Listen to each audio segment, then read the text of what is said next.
अब अगर बात करें सबसे पहले अर्ली हिस्ट्री ऑफ पाकिस्तान की, तो सबसे पहले अगर बात की जाए तो पाकिस्तान हासिल किया गया 1947 के अंदर, यानी कि 1947 में जो है वो हमने पाकिस्तान को हासिल किया। कहाँ से जी? ब्रिटिश इंडिया से। सबसे इंपॉर्टेंट चीज़, इंडिया से हासिल नहीं किया बल्कि ब्रिटिश इंडिया से हासिल किया।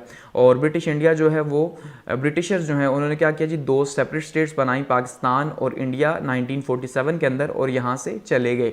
और ये सारे का सारा जो कॉलोनलिज्म का दौर था तकरीबन 200 सालों पर मुश्तमिल, इसका खात्मा हुआ। अब सबसे इंपॉर्टेंट चीज़ ये है कि पाकिस्तान को जो हासिल किया गया वो एक कॉन्स्टिट्यूशनल स्ट्रगल के थ्रू हासिल किया गया, वो किसी फाइट के थ्रू हासिल नहीं किया गया, या जो जंगें हैं वो नहीं लड़ी गई पाकिस्तान के लिए कि भाई हमने पाकिस्तान के लिए जंगें लड़ी, बल्कि एक कॉन्स्टिट्यूशनल फ्रंट्स के ऊपर कायद आज़म ने जो है वो पाकिस्तान की जो है वॉर लड़ी, वहाँ पे उसका मुकदमा लड़ा और हमने इसे हासिल किया। ये बहुत बड़ा एक इवेंट है, क्योंकि नॉर्मली जो आज़ादी है वो हासिल होती है, हम कहते हैं जी आज़ादी खून से हासिल होती है, जंगों से, लेकिन यहाँ पे कॉन्स्टिट्यूशनली जो है वो पाकिस्तान को आज़ादी दिलाई कायद आज़म ने। तो ये एक बहुत बड़ा जो है अपने आप में एक बहुत बड़ा इवेंट रहा 19वीं सेंचुरी का। उसके बाद हमने देखा जी कायद आज़म और लियाकत अली ख़ान जो है, ये 2 लीडर्स हमें मिले पाकिस्तान बनने के बाद, जिन्होंने जो है वो दिलो जान से जो है वो पाकिस्तान के लिए सर्व किया। 1948 में कायद आज़म जो है उनका इंतकाल हो गया, 1956 में लियाकत अली ख़ान जो है उनको कत्ल कर दिया गया और वो शहीद हो गए। तो इसका मतलब यहाँ पे जो है हमारी ये जो लीडरशिप थी जो पाकिस्तान बनाने में पेश थी, वो यहाँ पे आके उसको स्टॉप लगा इस जगह पे 1951 के अंदर। अब सबसे पहला इवेंट हमारे पास आता है पाकिस्तान बनने के बाद, वो है जिस सर्विसेज ऑफ जिना या जिनाज वीएंस टू पाकिस्तान के, पाकिस्तान के लिए जो कायद आज़म थे उनकी सोच क्या थी, कायद आज़म कैसे पाकिस्तान को देख रहे थे, या उन्होंने क्या क्या किया, क्या क्या सर्विसेज दी। तो सबसे पहले देखिए, अगर बात की जाए बिफ़ोर पाकिस्तान जो है, पाकिस्तान बनने से पहले, तो सबसे पहली बात अभी मैं जैसे कर चुका हूँ कि कायद आज़म ने कॉन्स्टिट्यूशनल जो है वो एक वॉर के थ्रू एक पूरे का पूरा सिस्टम सेट किया और पाकिस्तान को आज़ादी दिलाई। तो इसका मतलब पाकिस्तान बनने तक जो है वो कायद आज़म ने बहुत ही अहम रोल प्ले किया।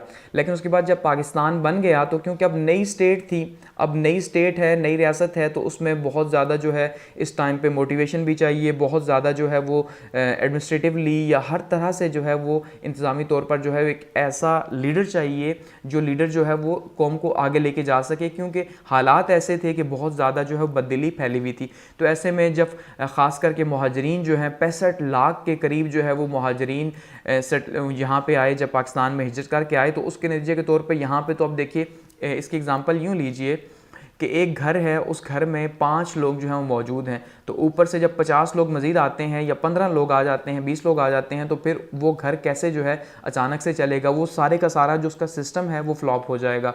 तो इसी तरह से जब इतने ज़्यादा मुहाजिरीन जो हैं वो आए, तो उनको अपसेट करने के लिए यहाँ पे जगह का इकनॉमिकली या हर तरह से जो है बहुत बड़े चैलेंजेस थे। तो ऐसे में कायद आज़म ने जो है उनको हौसला दिया, लाहौर आके स्पीच की कि भाई अब ये पाकिस्तान आपका है, आपको सेट करना है, ठीक है, और मिल के हमने इसे आगे लेके चलना है। इसी तरह से कायद आज़म ने जो है वो गवर्नमेंट सर्विस जो है उनको ख़ास करके जो है वो ये ताकीद की कि भाई आप जो हैं वो आवाम के खादिम हैं, तो आपने आवाम की खिदमत करनी है और अपने दरवाजे आवाम के लिए खुले रखने हैं। गो कि आज हम देखते हैं ब्यूरोक्रेसी जो है वो बिल्कुल ही जो है उसका रवैया बिल्कुल इसके अपोजिट है। लेकिन कायद आज़म की जो अगर स्पीच है उसके हिसाब से देखें तो उन्होंने यही कहा कि भाई आप आवाम के खादिम हैं, न कि आवाम के सरबराह बन बैठे हैं आप। अच्छा, इसी तरह से प्रोविजनलिज्म जो है अगर उसकी बात की जाए, नस्ली और लिसानी तासुब की, तो उससे बाज़ ने कहा कि भाई अब आप सिंधी, बलोची, पंजाबी नहीं, बल्कि आप जो हैं वो सिर्फ पाकिस्तानी हैं। तो अगर आप सिर्फ पाकिस्तानी हैं तो आपने पाकिस्तानी होकर ही चलना है मिलजुल के। इकॉनमी के जो बेसिक प्रिंसिपल्स थे उनको तय किया गया और बताया गया कि भाई इकॉनमी जो है वो हमारी इकॉनमी जो है वो इस्लामिक प्रिंसिपल्स के ऊपर बेस करेगी। अब आपको इसको ज़रा समझना है, क्योंकि कायद आज़म ने कहा इसलिए इस्लामिक प्रिंसिपल्स के ऊपर बेस करेगी कि अगर हमने पाकिस्तान हासिल किया तो पाकिस्तान हमने इसलिए हासिल किया कि यहाँ पे एक जस्ट इकनॉमिक सिस्टम हो, एक ऐसा सिस्टम जिसमें हर एक को अपॉर्चुनिटीज़ मिल सके, अमीर को भी, गरीब को भी जो है वो इसी तरह से अपॉर्चुनिटीज़ मिलें। लेकिन अगर वो वेस्टर्न सिस्टम होगा उसी तरह से, तो फिर तो वो इंडिया के अंदर भी मौजूद था, तो वहाँ पे तो कोई फ़ायदा नहीं हो सका मुसलमानों को। इसलिए कहा इस्लाम के ऊपर जो है वो बेस करेगा।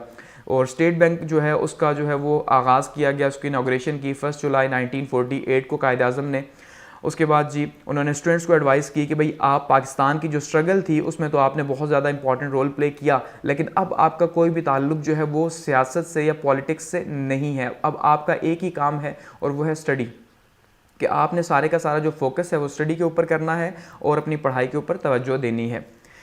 कायद-ए-आज़म की अगर लीडरशिप की बात की जाए तो कायद-ए-आज़म बहुत ज़्यादा हार्ड वर्किंग थे, बावजूद इसके कि 1940 में जो है वो बीमार हुए, उन्हें टीबी थी, बावजूद उसके उन्होंने इतना ज़्यादा हार्ड वर्क किया, अपनी बीमारी को छुपा के रखा, अपने डॉक्टर को कहा किसी को पता ना चलने दे। इवन बाद में कहा भी गया कि अगर हमें पता होता कि कायद-ए-आज़म इतने बीमार हैं तो हम पाकिस्तान को थोड़ा और डिले करते पाकिस्तान की क्रिएशन को। टीम वर्क जो है कायद-ए-आज़म ने किया शानदार किस्म का, और इसी तरह से कम्युनिकेशन जो है, कम्युनिकेशन के थ्रू जो है वो कायद-ए-आज़म ने एक किस्म का ये जो कॉन्स्टिट्यूशनल वॉर लड़ी पूरे के पूरे जो है वो इस सब कॉन्टिनेंट के अंदर जो है, तो उसमें बहुत ज़्यादा इंपॉर्टेंट रोल रहा कायद-ए-आज़म का। और कायद-ए-आज़म का जो स्लोगन है यूनिटी, फेथ एंड डिसिप्लिन, ठीक है जी, ये इसीलिए रहा क्योंकि हम जो हैं बहैसियत पाकिस्तानी जो है वो आगे बढ़े, तो इसी प्रिंसिपल के ऊपर जो है वो आगे बढ़े। हर ऑफिस के अंदर आपको ये लिखा हुआ ज़रूर दिखाई देगा कि भाई ईमान, इत्तेहाद और तंजीम, बट अनफॉर्चुनेटली वहाँ पे इसके ऊपर अमल जो है वो नहीं हो रहा। आगे बढ़ते हैं, बात करते हैं सेकंड इवेंट की, इनिशियल प्रॉब्लम्स ऑफ पाकिस्तान। क्या पाकिस्तान बन गया तो पाकिस्तान क्या बन गया तो पाकिस्तान अचानक से बना, क्योंकि 1 साल से भी कम अरसे में ये फ़ैसला हुआ कि भाई पाकिस्तान जो है उसको बनाना है। अब जब इतने कम टाइम में ये फ़ैसला हुआ कि पाकिस्तान जो है या हिंदुस्तान को तकसीम करना है, तो ऐसे में फिर वहाँ पे प्रॉब्लम्स तो होंगे ही होंगे, हर तरह के प्रॉब्लम्स। एक नई स्टेट है तो एक नई स्टेट है तो वहाँ पे कुछ भी नहीं, तो इसका मतलब चैलेंजेस तो होंगे। तो कौन कौन से मेजर चैलेंजेस थे? एडमिनिस्ट्रेटिव प्रॉब्लम्स थे। हमें एडमिनिस्ट्रेटिव में क्या था, गवर्नमेंट ऑफिशियल्स हमारे पास नहीं थे, क्योंकि जब मुत्तहिदा हिंदुस्तान था तो उस टाइम पर भी जो गवर्नमेंट सर्विस थी उसमें हिंदू जो है वो मेजॉरिटी के अंदर थे, जबकि मुसलमान बहुत ही कम तादाद में मौजूद थे, क्योंकि मुसलमान पढ़े लिखे भी कम थे और ऊपर से गवर्नमेंट सर्विसेज के अंदर भी बहुत ज़्यादा कम थे। इसी तरह से गवर्नमेंट बिल्डिंग्स पाकिस्तान के पास मौजूद नहीं थी जहाँ पे पाकिस्तान अपना जो है वो इंतज़ाम चलाता। कराची को जो है वो कैपिटल बनाया गया स्टार्ट में कि भाई कराची जो है वहाँ पे कुछ ना कुछ ऑफिस मौजूद हैं तो उसी से रन किया जाए। एडमिनिस्ट्रेटिव स्ट्रक्चर कोई भी नहीं था। देखिए अब अगर अब बात की जाए एडमिनिस्ट्रेटिव स्ट्रक्चर की, तो अगर ये एक मुल्क है तो एक मुल्क के अंदर जो है वो छोटे छोटे जो है वो सूबे, उसके बाद डिस्ट्रिक्ट्स हैं। तो अगर डिस्ट्रिक्ट्स हैं तो हर डिस्ट्रिक्ट जो है वो सेंटर से जो है वो रन कर रहा है। वहाँ पे अब जैसे DCO साहब मौजूद हैं हमारे और वो उसको रन करते हैं, DPO पुलिस के लिए जो है वो मौजूद हैं। तो पूरे का पूरा एक स्ट्रक्चर है। तो वहाँ पे उस टाइम पे एडमिनिस्ट्रेटिव स्ट्रक्चर ही नहीं था एक नई स्टेट का। उसके अलावा सोशल प्रॉब्लम्स थे। सोशल प्रॉब्लम्स में जैसे कहा कि माइग्रेशंस जो थी वो तकरीबन 65 लाख के करीब जो है वो माइग्रेंट्स पाकिस्तान आए। तो इतनी बड़ी तादाद में एक स्टेट में जब दूसरे लोग जो है माइग्रेट करके आ रहे हैं दूसरे मुल्क से, तो उनको हैंडल करना बहुत ज़्यादा मुश्किल काम था। तो ये भी एक बहुत बड़ा चैलेंज था और ख़ास करके ये इकॉनमी के ऊपर जो है वो बहुत ज़्यादा बर्डन था कि अब इनको जो है वो कैसे हैंडल किया जाए। हेल्थ और मेडिकल के जो इश्यूज़ थे वो बहुत ज़्यादा थे, क्योंकि लोग कैंपों के अंदर रह रहे हैं और इसके अलावा आते हुए या ये पूरे का पूरा जो ट्रैवल था इसमें हज़ारों लाखों लोग जो है वो शहीद भी हुए। तो उनकी जो लाशें हैं वो वैसे ही रेलवे स्टेशन के ऊपर, रोडों के ऊपर, कैंप्स के अंदर जो है वो पड़ी रहीं और वहीं गली सड़ती रहीं। तो उससे क्या हुआ कि उससे बहुत ज़्यादा जो है वो मेडिकल के या हेल्थ के इश्यूज़ भी पैदा हुए। और एक नई स्टेट के पास जो एडमिनिस्ट्रेटिव जो है वो सिस्टम नहीं, तो अब मेडिकल के लिए जो है ये हेल्थ के लिए कहाँ से फैसिलिटीज़ जो है वो पैदा की जाएंगी। इसके अलावा पॉलिटिकल प्रॉब्लम्स बहुत ज़्यादा थे। पॉलिटिकल प्रॉब्लम्स में सबसे पहले पाकिस्तान बना तो कॉन्स्टिट्यूशनल प्रॉब्लम था। उस टाइम पे जो है वो 1935 का जो इंडियन एक्ट था, उस इंडियन एक्ट को जो है वो लागू किया गया कि भाई पाकिस्तान को जो है इस टाइम पे चलाने के लिए पाकिस्तान इंडिया दोनों ने ही जो है वो 1935 के इंडियन एक्ट को लागू किया, लेकिन एक कॉन्स्टिट्यूशन तो बनाना था। उसके बाद कायद-ए-आज़म की डेथ जो है ये अपने आप में एक बहुत बड़ा क्राइसिस था। 11 सितंबर 1998 को जो है वो कायद-ए-आज़म की वफ़ात हुई और कायद-ए-आज़म की वफ़ात के बाद वो जो सारे के सारे काम जो स्पीड अप किए हुए थे वो सारे के सारे वहीं पे रुक गए। वाटर कैनाल का हमारा प्रॉब्लम पैदा हुआ। 1 अप्रैल 1948 को जो इंडिया था उसने क्या किया जी, हमारे जो दरिया आ रहे थे उनका पानी बंद कर दिया। उनका जब पानी बंद किया तो अब ये वो टाइम था 1 अप्रैल का कि आगे फसल की तैयारी का टाइम था। तो ऐसे में जो है वो पानी बंद हुआ तो हमारी फसलों को शदीद नुकसान हुआ। इकॉनमी पहले से नहीं थी, इसमें जो है बहुत ज़्यादा प्रॉब्लम्स पैदा हुए। फिर पाकिस्तान जो है उसने इस प्रॉब्लम को सॉल्व करने के लिए वर्ल्ड बैंक के पास चला गया, तो UN ने जो है इस प्रॉब्लम को सॉल्व किया और फिर इंडस वेस्टर्न ट्रीटी जो है 1960 के अंदर जो है ये साइन हुई और इसके तहत ये फैसला किया गया कि भाई जो तीन दरिया हैं ये आपस में बांट लिए जाएं। ब्यास, रावी और सुतलज जो है ये इंडिया को दे दिए गए और चनाब, जहलम और इंडस रिवर जो है या दरिया सिंध जो है ये पाकिस्तान को दे दिया गया, यानी 1960 में इसका फैसला हुआ। उसके बाद सिक्योरिटी प्रॉब्लम्स थे। सिक्योरिटी प्रॉब्लम्स क्योंकि इंडिया तो वैसे ही नहीं चाहता था कि पाकिस्तान जो है वो एक दिन भी चले, तो ऑब्वियसली हमें जो है वो सिक्योरिटी प्रॉब्लम्स बहुत ज़्यादा थे और ख़ास करके कश्मीर की वजह से बहुत ज़्यादा सिक्योरिटी प्रॉब्लम्स पैदा हुए जब कश्मीर की वॉर स्टार्ट हुई। इकोनॉमिक प्रॉब्लम्स की बात की जाए कि इकोनॉमी के हवाले से अब नई स्टेट है, तो ऑब्वियसली अब जब हर चीज़ की डिस्ट्रीब्यूशन है तो हमारे एसेट्स की भी डिस्ट्रीब्यूशन है कि जो पैसे थे उनको भी तकसीम करना था दो मुल्कों के अंदर कि भाई किसको कितने और किसको कितने। तो पाकिस्तान के हिस्से में जो है वो 75 करोड़ रुपए आए, ठीक है, 75 करोड़ पाकिस्तान के हिस्से में आए, लेकिन इब्तदाई तौर पे पाकिस्तान को सिर्फ 20 करोड़ रुपए दिए गए और उसके बाद जो है वो गांधी जो थे उन्होंने भूख हड़ताल स्टार्ट कर दी इंडिया के अंदर, क्योंकि उनका ये मानना था कि पाकिस्तान को अगर हमने आज़ाद कर दिया तो वहाँ पे भी अब गरीब लोग मौजूद हैं, अगर आप उनको उनका हिस्सा नहीं देंगे तो वहाँ पे लोगों की ज़िंदगी मुश्किल हो जाएगी। तो इस तरह फिर जो है 50 करोड़ जो है वो बाद में मिले और इवन 5 करोड़ का माना ये जाता है कि आज भी जो है वो इंडिया की तरफ हमारे पेंडिंग है। तो अब तो उसकी प्राइस तो खैर 10 गुना बढ़ गई है।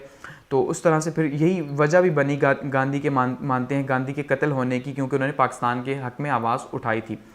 इसी तरह से डिवीजन ऑफ मिलिट्री जो है उसका भी फैसला किया गया और फील्ड मार्शल आर्चलिंग जो है इनको कहा गया कि भाई आप जो है तकसीम करेंगे। कायद-ए-आज़म ये नहीं चाहते थे, कायद-ए-आज़म जजेस जो है वो इनका पैलन चाहते थे, लेकिन फिर इन्हीं को जिम्मेदारी सौंपी गई कि भाई आप जो है वो इसकी डिस्ट्रीब्यूशन करेंगे। लेकिन फिर क्या हुआ कि जब इन्होंने बहुत तेज़ी से काम किया फील्ड मार्शल साहब ने, तो इंडिया ने जो है वो इन्हें भी चेंज करवा दिया।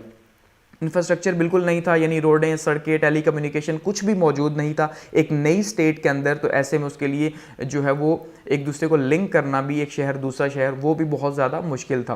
पुअर इंडस्ट्रियल सिस्टम था। 21 यूनिट्स जो हैं वो टोटल पाकिस्तान के हिस्से में आए। इसकी दो बड़े रीजंस थे। एक तो ये था कि पाकिस्तान जो है या ख़ास करके जो मुसलमान हैं उनका जो रवैया रहा हमेशा से, अब भी आप देखिए पैसे के मुतालिक वो ऐसा रहा कि भाई पैसा जो है वो जहन्नुम में लेके जाता है। एक ख़ास सोच है मुसलमानों की, तो उस लिहाज से उन्होंने इंडस्ट्रीज़ बनाई ही नहीं, पैसा बनाया ही नहीं, और जो बनाया तो वो था भी बहुत कम, वो बहुत कम लोग थे, तो बहुत कम यूनिट्स जो हैं पाकिस्तान के हिस्से में आए, ठीक है। दूसरा लैक ऑफ इकोनॉमिस्ट, जैसा कहा एजुकेशन में पहले ही पीछे थे, तो इकोनॉमिस्ट फिर कहाँ से आते, तो वो भी बहुत बड़ा एक चैलेंज था। बैंकिंग सिस्टम बिल्कुल नहीं था हमारे पास। इसी तरह से इंटरनेशनल ट्रेड नहीं थी, क्योंकि अब स्टेट ही नई नई बन रही है, तो उसमें इंटरनेशनल ट्रेड जो है वो कहाँ से होगी। और ये सारी वो चीज़ें थी जो कि पहले से तकरीबन 100 साल से मुसलमान फेस कर रहे थे, क्योंकि मुसलमानों को उनके राइट्स तो मिल ही नहीं रहे थे कि पाकिस्तान इकनॉमिकली जो है वो ग्रो कर सकते, इसलिए ये चैलेंजेस मौजूद थे। तो ये पाकिस्तान के इनिशियल प्रॉब्लम्स थे। आगे बढ़ते हैं और बात करते हैं एक्सेशन ऑफ स्टेट्स की, कि रियासतें जो हैं इनके इल्हाक की अगर बात करें कि रियासतों को इल्हाक करना था, क्योंककि अब आज़ाद हो चुका था पाकिस्तान और इंडिया, तो उस टाइम पे 562 स्टेट्स जो थी वो प्रिंसली स्टेट्स थी या शाही रियासतें थी। 562 के करीब ये शाही रियासतें थी। अब इनको ये कहा गया कि भाई आप अपनी मर्ज़ी से जिसके साथ भी शामिल होना चाहें शामिल हो जाएं, यानी आप पाकिस्तान के साथ शामिल होना चाहते हैं या इंडिया के साथ शामिल होना चाहते हैं, ये डिसीजन आपका है। तो बहुत ज़्यादा स्टेट जो इंडिया के अंदर थी वो सारी की सारी, अब यहाँ पे अगर इस मैप के अंदर देखें तो ये जो प्रिंसली स्टेट्स हैं वो येलो कलर की आपको दिखाई दे रही हैं, और जो ब्रिटिश प्रोविंसेस हैं यानी कि जो जहाँ पे ये असल में डिवीजन की गई तो वो तो ये रेड थे, जो कम थे। इवन ब्रिटिश ये जो प्रिंसली स्टेट्स थी वो ज़्यादा थी, ये तो ज़्यादा थी, तो इनको फिर फैसला करना था, तो जो जिसके साथ ज़्यादा टच हो रहा था वो उसी के साथ था, क्योंकि तय तो यही था कि जहाँ पे जो आबादी होगी एक तो उसको मद्देनज़र रखना है, यानी अगर वो मुसलमान हैं तो मुसलमानों के साथ जाए, और अगर वो हिंदू हैं तो हिंदुओं के साथ जाए। साथ में जोग्राफिकली बहुत ज़्यादा इंपॉर्टेंट है कि भाई जोग्राफी का भी आपने ख्याल रखना है कि वो किसके साथ टच हो रहा है। तो ऐसे में जो इश्यूज़ बने जिस स्टेट्स के, क्योंकि बाकी स्टेट्स ने तो फैसला कर लिया कि भाई हमने पाकिस्तान के साथ या इंडिया के साथ शामिल होना है, लेकिन उसमें कश्मीर का इशू बना कि कश्मीर में जो है 1941 की सेंसस के अकॉर्डिंगली 77% जो है वो मुसलमान थे, तो 77% मुसलमान थे, तो अब तो 90% से भी ऊपर है।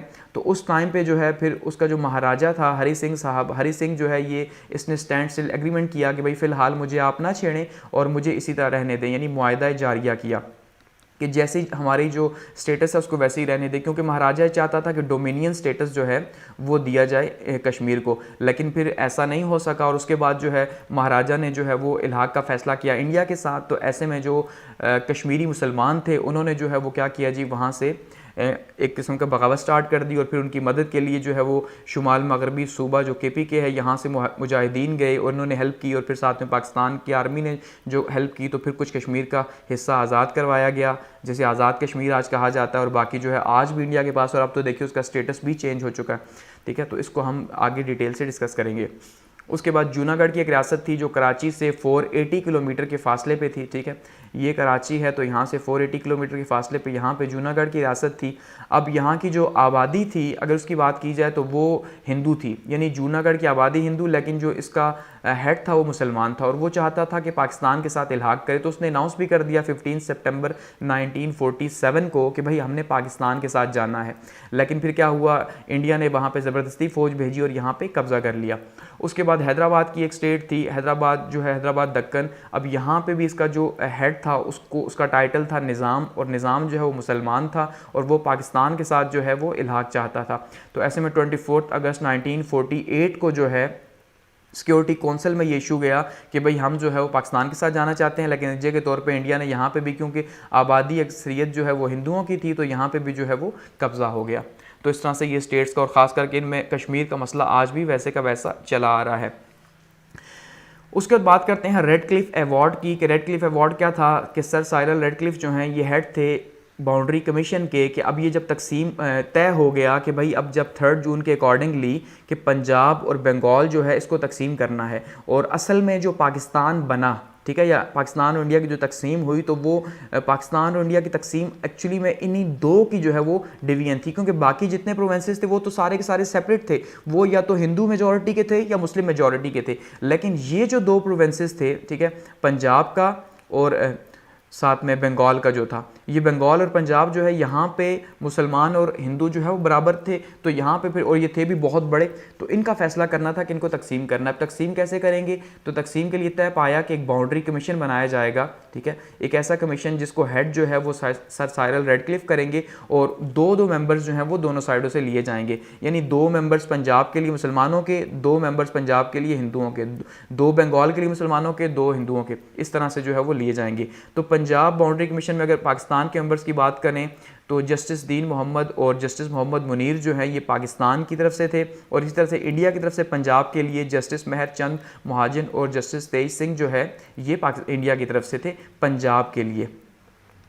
और अब अगर बात करें बंगाल की बाउंड्री कमीशन की, तो पाकिस्तान की तरफ से जस्टिस अबू साले इकराम साहब और जस्टिस एस.ए. रहमान जो है ये पाकिस्तान की तरफ से थे, और इंडिया की तरफ से जस्टिस सी.सी. बिस्वास और जस्टिस बी.के. मुखर्जी जो है ये इंडिया की तरफ से थे। तो ये इनके ऊपर जो हेड बनाया गया वो सर साइरल रेडक्लिफ को बनाया गया कि भाई आपने जो है वो फाइनल फैसला करना है। और फैसला क्या होना था कि ये जो सर साइरल रेडक्लिफ साहब थे, इससे पहले ये हिंदुस्तान आए नहीं थे, यहाँ ये जानते नहीं थे, तो ऐसे में इन्होंने क्या फैसला करना था। खैर फिर नतीजे के तौर पे क्या हुआ कि इसके अंदर भी रेडक्लिफ अवार्ड के अंदर भी जो है वो पाकिस्तान से ज़्यादती की गई, और ज़्यादती क्या की गई पंजाब के अंदर, कि पंजाब के अंदर ये जो गुरदासपुर का एक ज़िला था, ये गुरदासपुर का ज़िला मुसलमानों की अक्सरियत का ज़िला था, यहाँ पे मुस्लिम आबादी ज़्यादा थी सिर्फ पठानकोट को छोड़ के, क्योंकि जो पठानकोट की तहसील थी यहाँ पे आबादी 70% हिंदुओं की थी, लेकिन बाकी जो है बटाला, फिरोज़पुर और ज़ीरा की जो तहसीलें थी यहाँ पे मुसलमानों की आबादी थी। तो इसे पाकिस्तान को देना चाहिए था, लेकिन इस पठानकोट का बहाना बनाकर इसे इंडिया को दिया गया। और पठानकोट का क्योंकि जो रास्ता है वो डायरेक्ट कश्मीर को जाता है, बाकी कोई भी रास्ता इंडिया कश्मीर को नहीं जाता, इसलिए जो है इसको माना जाता है कि इंडिया को दिया गया।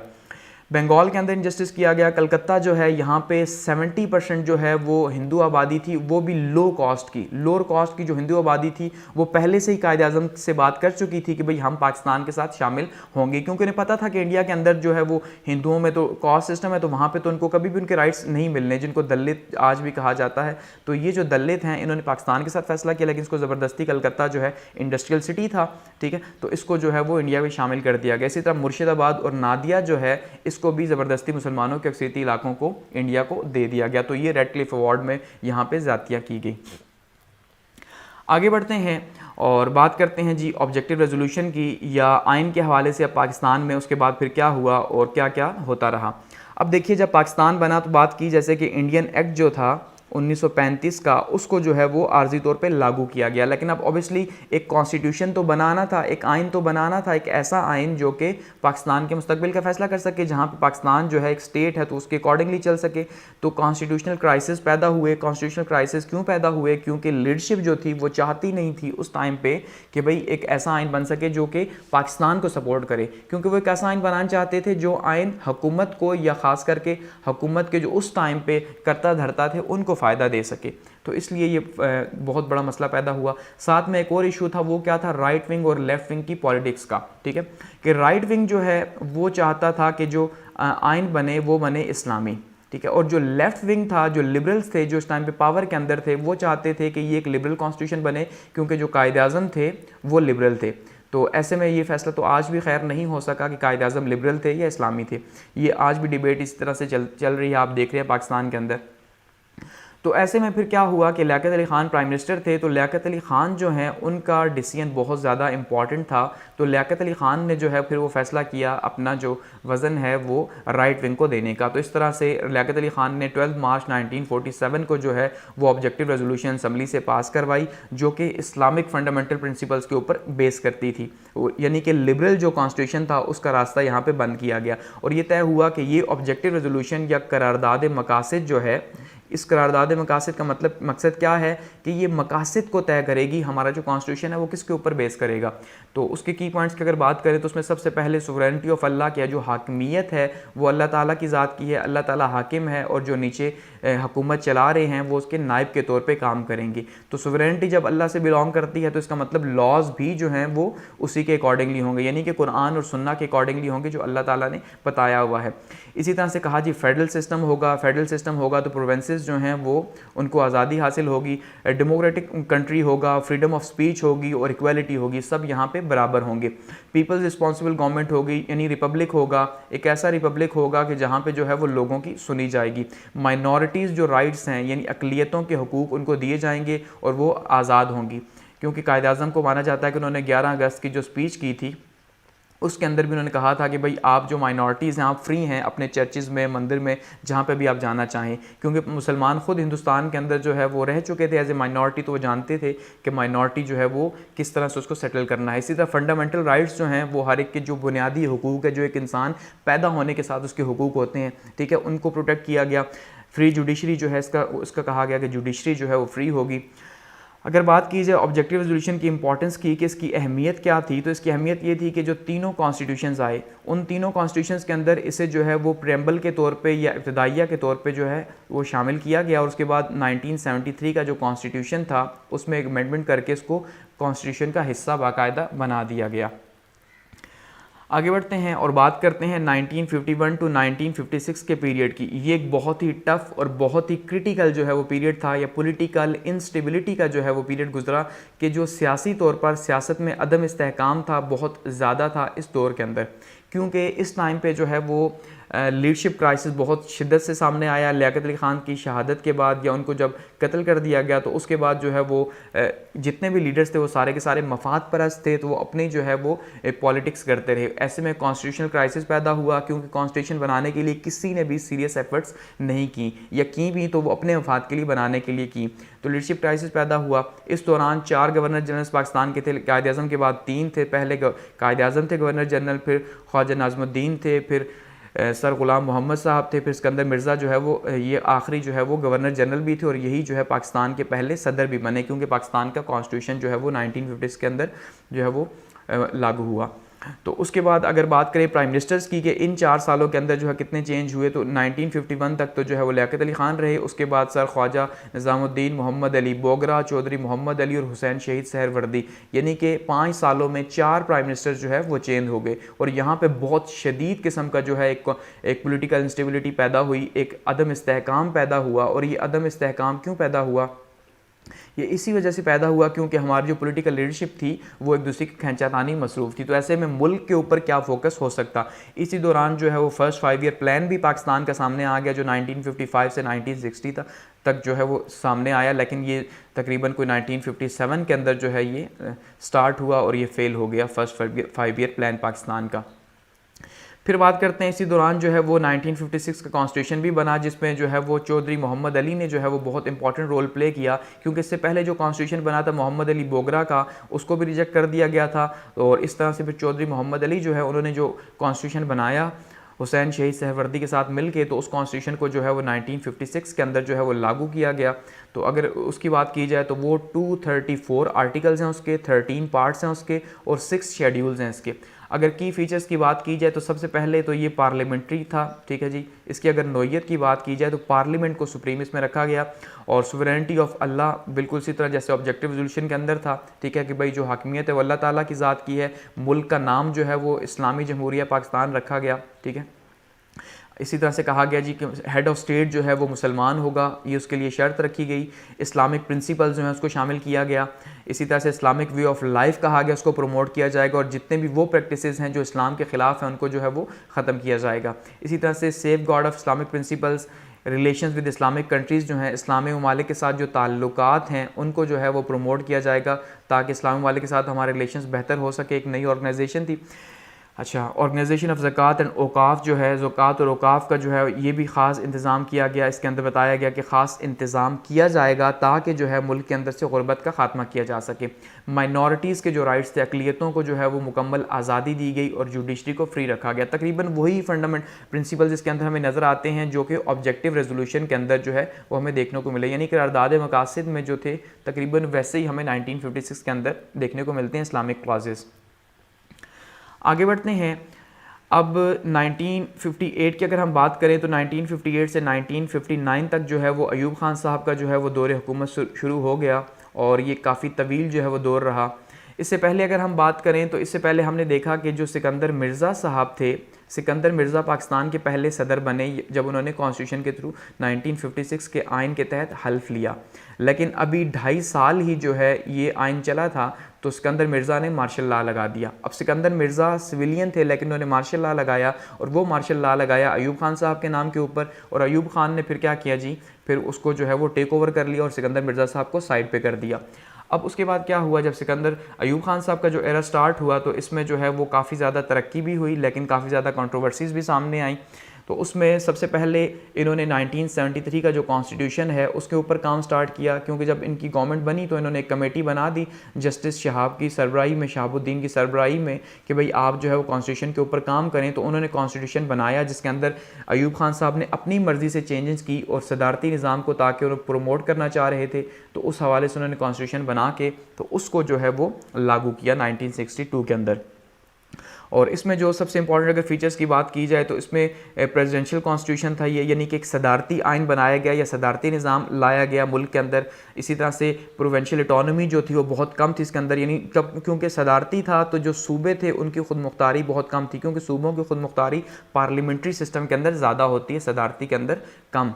और बीडी सिस्टम जो है वो मुतारिफ़ करवाया गया, यानी बेसिक डेमोक्रेसीज़ का मुतारिफ़ करवाया गया। 80,000 के करीब जो है इनकी तादाद रखी गई कि भाई आप कौंसलर्स को चुनेंगे और वो जो है आगे फिर वो चुनेंगे असम्बलियों के लोगों को। डायरेक्ट इलेक्शंस यानी कि ख़त्म किए गए। इसी तरह से यूनिकैमरल पार्लियामेंट यानी कि यक ऐवानी मुकन्ना जो है वो इंट्रोड्यूस करवाई गई। जुडिशरी जो है सुप्रीम कोर्ट और हाई कोर्ट पर मुश्तमिल थी। इसके अंदर सुवरेनिटी जो है वो उसी तरह से हाकमियत जो है अल्लाह ताला की ज़ात को हासिल थी। इस्लामिक लॉज जो है उसको कहा गया प्रोटेक्ट किया जाएगा। मुल्क का नाम जमहूरिया पाकिस्तान रखा गया, लेकिन जब फिर पब्लिक प्रेशर आया तो फिर अमेंडमेंट करके दोबारा से इस्लामी जमहूरिया पाकिस्तान उसका रखा गया। रिलेशन विद इस्लामिक कंट्रीज़ को कहा गया प्रमोट करेंगे। इसी तरह से इस्लामिक काउंसलिंग जो है कमीशन बनाया गया, यानी इस्लामी नज़रियाती कौंसल जो है वो उसको बनाया गया ताकि वो जितने भी लॉज हैं उनको इस्लाम के मुताबिक जो है वो ढाल सके। और फेडरल सिस्टम जो है इंट्रोड्यूस करवाया गया। फेडरल सिस्टम जो है वो उसमें सूबों की आज़ादी होती है लेकिन पार्लियामेंट्री सदारती सिस्टम के अंदर वो कम हो जाती है। इसके अलावा अयूब खान साहब ने जो है वो रिफॉर्म्स का एजेंडा उठाया कि भाई रिफॉर्म्स जो है मुल्क के अंदर लेके आनी है, क्योंकि फ़र्स्ट 5 ईयर प्लान जो था वो फेल हो चुका था। तो फर्स्ट 5 ईयर प्लान फेल हुआ तो सेकंड 5 ईयर प्लान जो था वो 1960 to 1965 का था। और जो सेकंड 5 ईयर प्लान था ये बहुत शानदार किस्म का कामयाब रहा। इवन पाकिस्तान की हिस्ट्री में यही एक ऐसा जो है वो रहा, एक ऐसा जो है प्लान रहा जो बहुत ज़्यादा कामयाब हुआ। बाकी तकरीबन जो है वो फेल हुए या वो अपने टारगेट्स अचीव नहीं कर सके। अब रिफॉर्म्स में इन्होंने कौन कौन सी रिफॉर्म्स लेके आए? एग्रीकल्चर रिफॉर्म्स लेके आए, इकनॉमिक रिफॉर्म्स लेके आए, सोशल रिफॉर्म्स लेके आए। तो सबसे पहले अगर ज़रई इस्लाहात की बात की जाए कि भाई ज़रई इस्लाहात जो है वो कौन कौन सी थी, तो उसमें उन्होंने क्या किया जी, जो लैंड की जो लिमिट है, ज़मीन की जो लिमिट है उसको तय कर दिया कि 500 एकड़ जो है वो नहरी ज़मीन और 1000 एकड़ बारानी ज़मीन जो है वो इससे ज़्यादा कोई नहीं रख सकता, क्योंकि इससे ज़्यादा जो ज़मीन थी उसको हुकूमत ने खुद अपने पास लेके बॉन्ड्स जो है वो इशू कर दिए कि भाई आपकी ज़मीन हमारे पास है। तो उस ज़मीन को क्या किया कि जो छोटे किसान थे उनमें तकसीम कर दिया, ताकि वो वहाँ पे क्या करें जी, वहाँ पे वो काम करें, ज़्यादा मेहनत करें और उससे ज़्यादा आमदनी हासिल हो। इसी वजह से जो है इस दौर को ग्रीन रेवोल्यूशन भी कहा गया कि बहुत ज़्यादा तरक्की हुई एग्रीकल्चर सेक्टर के अंदर पाकिस्तान में अयूब खान साहब के ज़माने में, यानी एक्स्ट्रा ग्रोथ हुई इस टाइम के अंदर। इसी तरह से जो पीसेंट राइट्स थे, जो मज़ारीन थे, उनको जो है वो प्रोटेक्ट किया गया, उनके राइट्स को प्रोटेक्ट किया गया, यानी कि एग्रीकल्चर के अंदर मेजर जो है वो रिफॉर्म्स लाई गई। गो कि अयूब खान साहब जितनी भी रिफॉर्म्स लेके आए वो सरमायादाराना निज़ाम के ऊपर जो है वो बेस करती थी, क्योंकि अयूब खान साहब का ये मानना था कि भाई अगर पाकिस्तान में 200 फैमिलीज़ जो हैं वो सरमायादार हैं तो इनको मज़ीद टैक्सेस दिए जाएँ अवाम के पैसों के और इनको कहा जाए आप बिज़नेस बनाएं, तो उसके नतीजे के तौर पे क्या होगा कि ये जॉब्स जो है वो क्रिएट करेंगे। तो इसी वजह से अयूब खान साहब के ऊपर इल्ज़ाम लगता है कैपिटलिज़म का कि भाई इन्होंने कैपिटलिज़म को या 200 फैमिलीज़ को फीड किया, उनको प्रमोट किया और आज वो पाकिस्तान की करता धरता बनी बैठी हैं। लेकिन वो उस टाइम पर उन्होंने सोचा कि उनको यही सोल्यूशन नज़र आया कि भाई गरीब लोगों को तो पैसे देने का फ़ायदा है नहीं, तो अमीरों को दिया जाए तो वो बिज़नेस बनाएंगे और उससे जॉब क्रिएट होंगी। इकोनॉमिक रिफॉर्म्स के अंदर इकोनॉमिक्स रिफॉर्म्स भी की गई और उसमें जो है वो डिकेड और डेवलपमेंट का नाम दिया गया इसको, क्योंकि इसमें भी इंडस्ट्रीज़ ने, स्मॉल और लार्ज इंडस्ट्रीज़ ने बहुत ज़्यादा ग्रोथ की। इवन इंडस्ट्रियल जो हमारे जितने भी बने हैं, स्टेट्स बनी हैं, वो उसी टाइम पे जो अयूब खान साहब के ज़माने में बनाई गई, तो ये बहुत ज़्यादा तरक्की हुई इंडस्ट्रीज़ के अंदर भी, और पाकिस्तान ने बहुत ज़्यादा ग्रोथ की इस टाइम पर इंडस्ट्रीज़ के अंदर, एग्रीकल्चर के अंदर, इंडस्ट्रीज़ के अंदर। और सोशल रिफॉर्म्स की अगर बात की जाए तो 1961 के अंदर यानी 1961 में एक ऑर्डिनेंस पास किया गया और उसमें जो मैरिज है उसकी रजिस्ट्रेशन को जो है वो यूनियन काउंसिल के अंदर लाजमी करार दिया गया कि भाई आपने उसको एक तो रजिस्टर करना है, दूसरा जब आप दूसरी शादी करेंगे तो पहली जो आपकी बीवी है उसकी इजाज़त जो है वो ज़रूरी है, पहली बीवी इजाज़त देगी तब दूसरी शादी होगी, अदरवाइज़ नहीं हो सकती। और जो डाइवोर्स का सिस्टम था, जो तलाक थी, जो 3 तलाक़ें थी उनको बैन किया गया, ठीक है, और 3 तलाक़ों के सिस्टम को बैन किया गया। उसके बाद जी आर्बिट्रेशन कौंसिल जो है वो मुसालहती एक कौंसिल बनाई गई और ये मुसालहती कौंसिल क्या थी कि अगर मियाँ बीवी के जो झगड़े हैं, ठीक है, वो मियाँ बीवी के जो झगड़े हैं उनको जो है वो वहीं पे इस आर्बिट्रेशन कौंसिल के अंदर ही लेके जाएं और यहाँ पे सॉल्व किया जाए उनको, अफवाह व तफहीम से बजाय इसके कि उनको कोर्ट्स में लेके जाया जाए या आगे कहीं और लेके जाया जाए। तो ये अयूब खान साहब का एरा गुजरा। अब अगर बात करें मज़ीद कि इसके अंदर क्या क्या हुआ, तो 1965 के इलेक्शंस हुए और ये इलेक्शंस जो थे वो 2 जनवरी 1965 को हुए, जो कि इनडायरेक्ट इलेक्शंस थे, ठीक है जी, क्योंकि जैसे मैं बता चुका हूँ बीडी सिस्टम के तहत हुए तो इनडायरेक्ट ही थे। अब इसमें एक साइड पे फ़ातिमा जिन्ना थी और दूसरी साइड पे अयूब खान थे। अब फ़ातिमा जिन्ना गो के जो कंजर्वेटिव जो मुस्लिम लीग थी, एक तो सॉरी जो कंजर्वेटिव पार्टीज़ थी, वो कंजर्वेटिव पार्टीज़ जो है यानी कि जो इस्लामी पार्टीज़ थी, उन्होंने भी फ़ातिमा जिन्ना को जो है अपना मेंबर बनाया था। गो कि उनके लिए बहुत मुश्किल था कि एक औरत को जो है वो नॉमिनेट करें, क्योंकि सामने अयूब खान से मुकाबला था, तो जानते थे वो सारे के सारे कि भाई ये बीडी सिस्टम है, इसीलिए क्योंकि धांधली की जाए तो उन्होंने फ़ातिमा जिन्ना को मुश्तरका तौर पर जो है वो अपना कैंडिडेट नॉमिनेट किया और दूसरी साइड पर अयूब खान थे। तो उसके नतीजे के तौर पर अब क्या हुआ जी, यानी एक साइड पे कन्वेंशनल मुस्लिम लीग और दूसरी साइड पे कंबाइंड अपोजिशन थी, और नतीजा क्या निकला कि अयूब खान साहब ने ही जीतना था और अयूब खान साहब ही जो है वो जीते सिलेक्शन के अंदर। इस तरह से दोबारा से उनकी हुकूमत जो है वो आगे कैरी ऑन हुई। इसके बाद जो है वो क्या हुआ, 1965 की वॉर जो है वो स्टार्ट हो गई। 1965 की वॉर जो है वो इंडिया और पाकिस्तान के बीच में तकरीबन 17 रोज़ा ये जो जंग चली और इसमें पाकिस्तान की जो जीत हुई। अब इंडियन साइड ये कहती है कि इंडिया जो है उसको कामयाबी मिली और पाकिस्तान ये कहता है कि पाकिस्तान को इसमें कामयाबी मिली। तो यहाँ पे आप ये देखिए एक न्यूज़पेपर जो है ये द ऑस्ट्रेलियन न्यूज़पेपर है, तो इसमें इन्होंने जो हेडिंग बनाई हुई है वो क्या है, पाकिस्तानी विक्ट्री, ठीक है, कि और साथ में उन्होंने बताया हुआ है कि वर्ल्ड वॉर सेकंड जो है उसके बाद टैंकों की सबसे बड़ी जो लड़ाई है वो चवंडा सेक्टर पे यहाँ पे पाकिस्तान और इंडिया के बीच में हुई। इसके अलावा कभी भी इतनी बड़ी जो है टैंकों की लड़ाई नहीं हुई। तो इसमें पाकिस्तान ने 65 की वॉर में कामयाबी हासिल की। और अब इसके बाद क्या हुआ कि 65 की वॉर के बाद कुछ टेरिटरीज पाकिस्तान की इंडिया के पास चली गई, यानी कि कुछ सरहदें इंडिया के पास चली गई और कुछ पाकिस्तान के पास आ गई। तो इस पर फिर ताशकंद डिक्लेरेशन हुआ, यानी मुआहिदा ताशकंद हुआ। अब ये जो ताशकंद का मुआहिदा था ये उज़्बेकिस्तान के अंदर हुआ, जो उस टाइम पे रशिया का पार्ट था, ठीक है, या सोवियत यूनियन का जो है वो पार्ट था। तो यहाँ पे लाल बहादुर शास्त्री जो है वो इंडिया के प्राइम मिनिस्टर थे, और पाकिस्तान की तरफ से अयूब खान साहब थे। और यहाँ पे जो है मुआहदा क्या हुआ कि भाई जो आपने टेरिटरीज एक दूसरे की ली हुई हैं वो वापस कर दें। तो इस मुआहदे को जो है वो पीसफुल डिक्लेरेशन था, इसको दोनों साइडों से किया गया और ये 10 जनवरी 1966 को जो है ये मुआहदा हुआ। अब मुआहदा तो हो गया, लेकिन मुआहदे के नतीजे के तौर पे उसके बाद क्या हुआ कि जो जुल्फ़िकार अली भुट्टो साहब थे, जुल्फ़िकार अली भुट्टो उस टाइम पे जो है वो फॉरेन मिनिस्टर थे अयूब खान के, तो उन्होंने क्या किया, रिज़ाइन कर दिया इसके ऊपर। क्यों? क्योंकि उनका ये मानना था कि ये जो मुआहदा है ये असल में पाकिस्तान की शिकस्त है, कि पाकिस्तान ने जो इस वॉर के अंदर कामयाबी हासिल की थी, अयूब खान ने उसको दोबारा से नाकामी में बदल दिया इस मुआहदे के थ्रू। ठीक है, तो इस वजह से उन्होंने क्या किया, रिज़ाइन कर दिया और रिज़ाइन करके अयूब खान के अगेंस्ट जो है वो एक मूवमेंट स्टार्ट कर दी और अपनी पीपल्स पार्टी जो है उसकी बुनियाद भी साथ में रख दी, पाकिस्तान पीपल्स पार्टी की। इस तरह से फिर जब भुट्टो साहब की मूवमेंट चली तो भुट्टो साहब जो है उनकी जितनी भी जो पावर थी वो आहिस्ता आहिस्ता ख़त्म होना स्टार्ट हो गई, जो चार्म था वो ख़त्म हुआ और अयूब खान साहब का एरा भी ख़त्म हो गया। अयूब खान ने बहुत कोशिश की अपनी गवर्नमेंट को बचाने की, गोल मिल्स कॉन्फ्रेंस बिठाई गई, लेकिन उसका कोई सोल्यूशन नहीं निकल सका। इस तरह फिर क्या हुआ जी, 25 मार्च 1969 को जो है वो इनका एरा जो है वो एंड हो गया और मार्शल लॉ जो है वो एक और नया मार्शल लॉ लगा जनरल याहिया साहब का। इन्होंने जो है वो 1969 टू 1971 यानी 2 साल जो है इनकी हुकूमत रही। और अगर बात की जाए 26 मार्च 1969 से इनकी हुकूमत जो है वो उसका आगाज़ हुआ। आगा मोहम्मद याहिया ख़ान साहब जो हैं इनके ऊपर काफ़ी ज़्यादा तनकीद भी की जाती है कि इन्हीं की वजह से जो है पाकिस्तान जो है वो 2 हिस्सों के अंदर तकसीम हो गया, क्योंकि ये शख्स जो है माना जाता है कि किसी भी तौर पे ना फ़ौज का सरबराह बनने के काबिल था और ना ही मुल्क का सरबराह बनने के काबिल था। और बहुत ज़्यादा इल्ज़ामात याहिया ख़ान साहब के ऊपर लगते हैं जिनको हम यहाँ पर अभी डिस्कस नहीं करेंगे।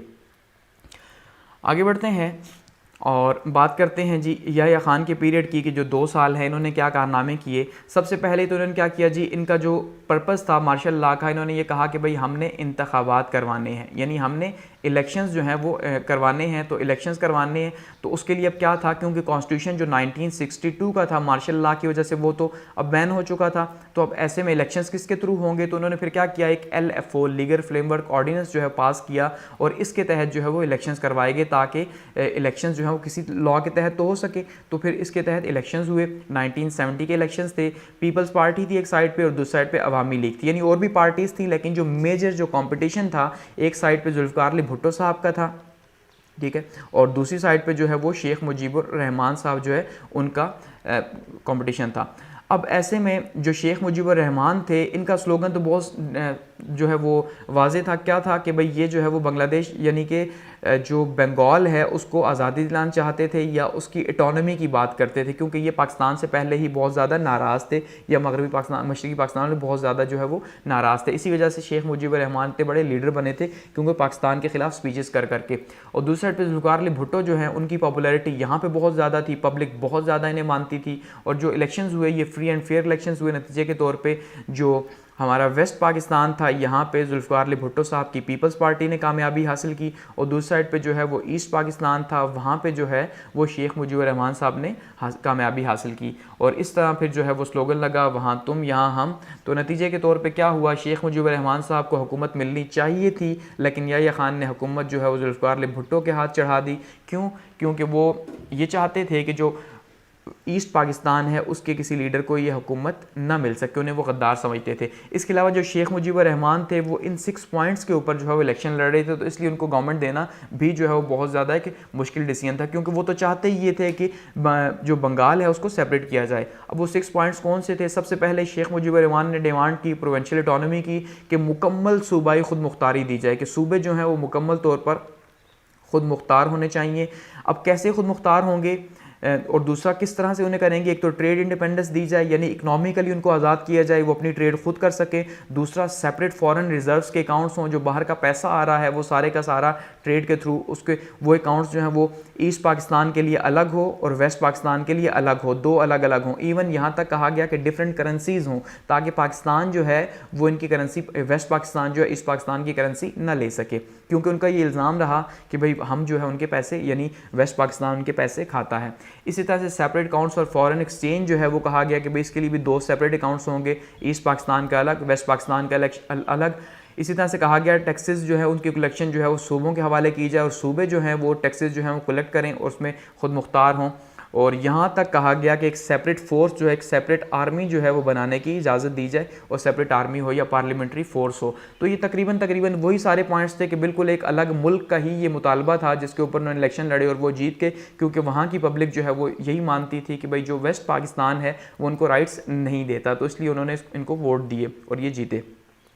फिर क्या हुआ कि 1971 की वॉर जो है वो स्टार्ट हो गई इंडिया और पाकिस्तान के बीच में, और दूसरी साइड पे जो बांग्लादेश था वहाँ पे, यानी कि जो बंगाल था उसमें जो उसकी बांग्लादेश लिबरेशन आर्मी थी उसकी हेल्प की रॉ ने या इंडिया ने फुल टाइम उसकी जो है वो सपोर्ट की, और नतीजे के तौर पे जो है पाकिस्तान आर्मी के ख़िलाफ़ ऑपरेशन स्टार्ट हो गया। पहले पाकिस्तान आर्मी ने ऑपरेशन स्टार्ट किया, उसके बाद उनके अगेंस्ट में स्टार्ट हुआ, फिर जो एक वॉर में कन्वर्ट हो गया, और इस तरह पाकिस्तान और इंडिया की जो है वो वॉर हुई, और इस तरह से बांग्लादेश हमसे जुदा हो गया, या बंगाल हमसे जुदा हो गया।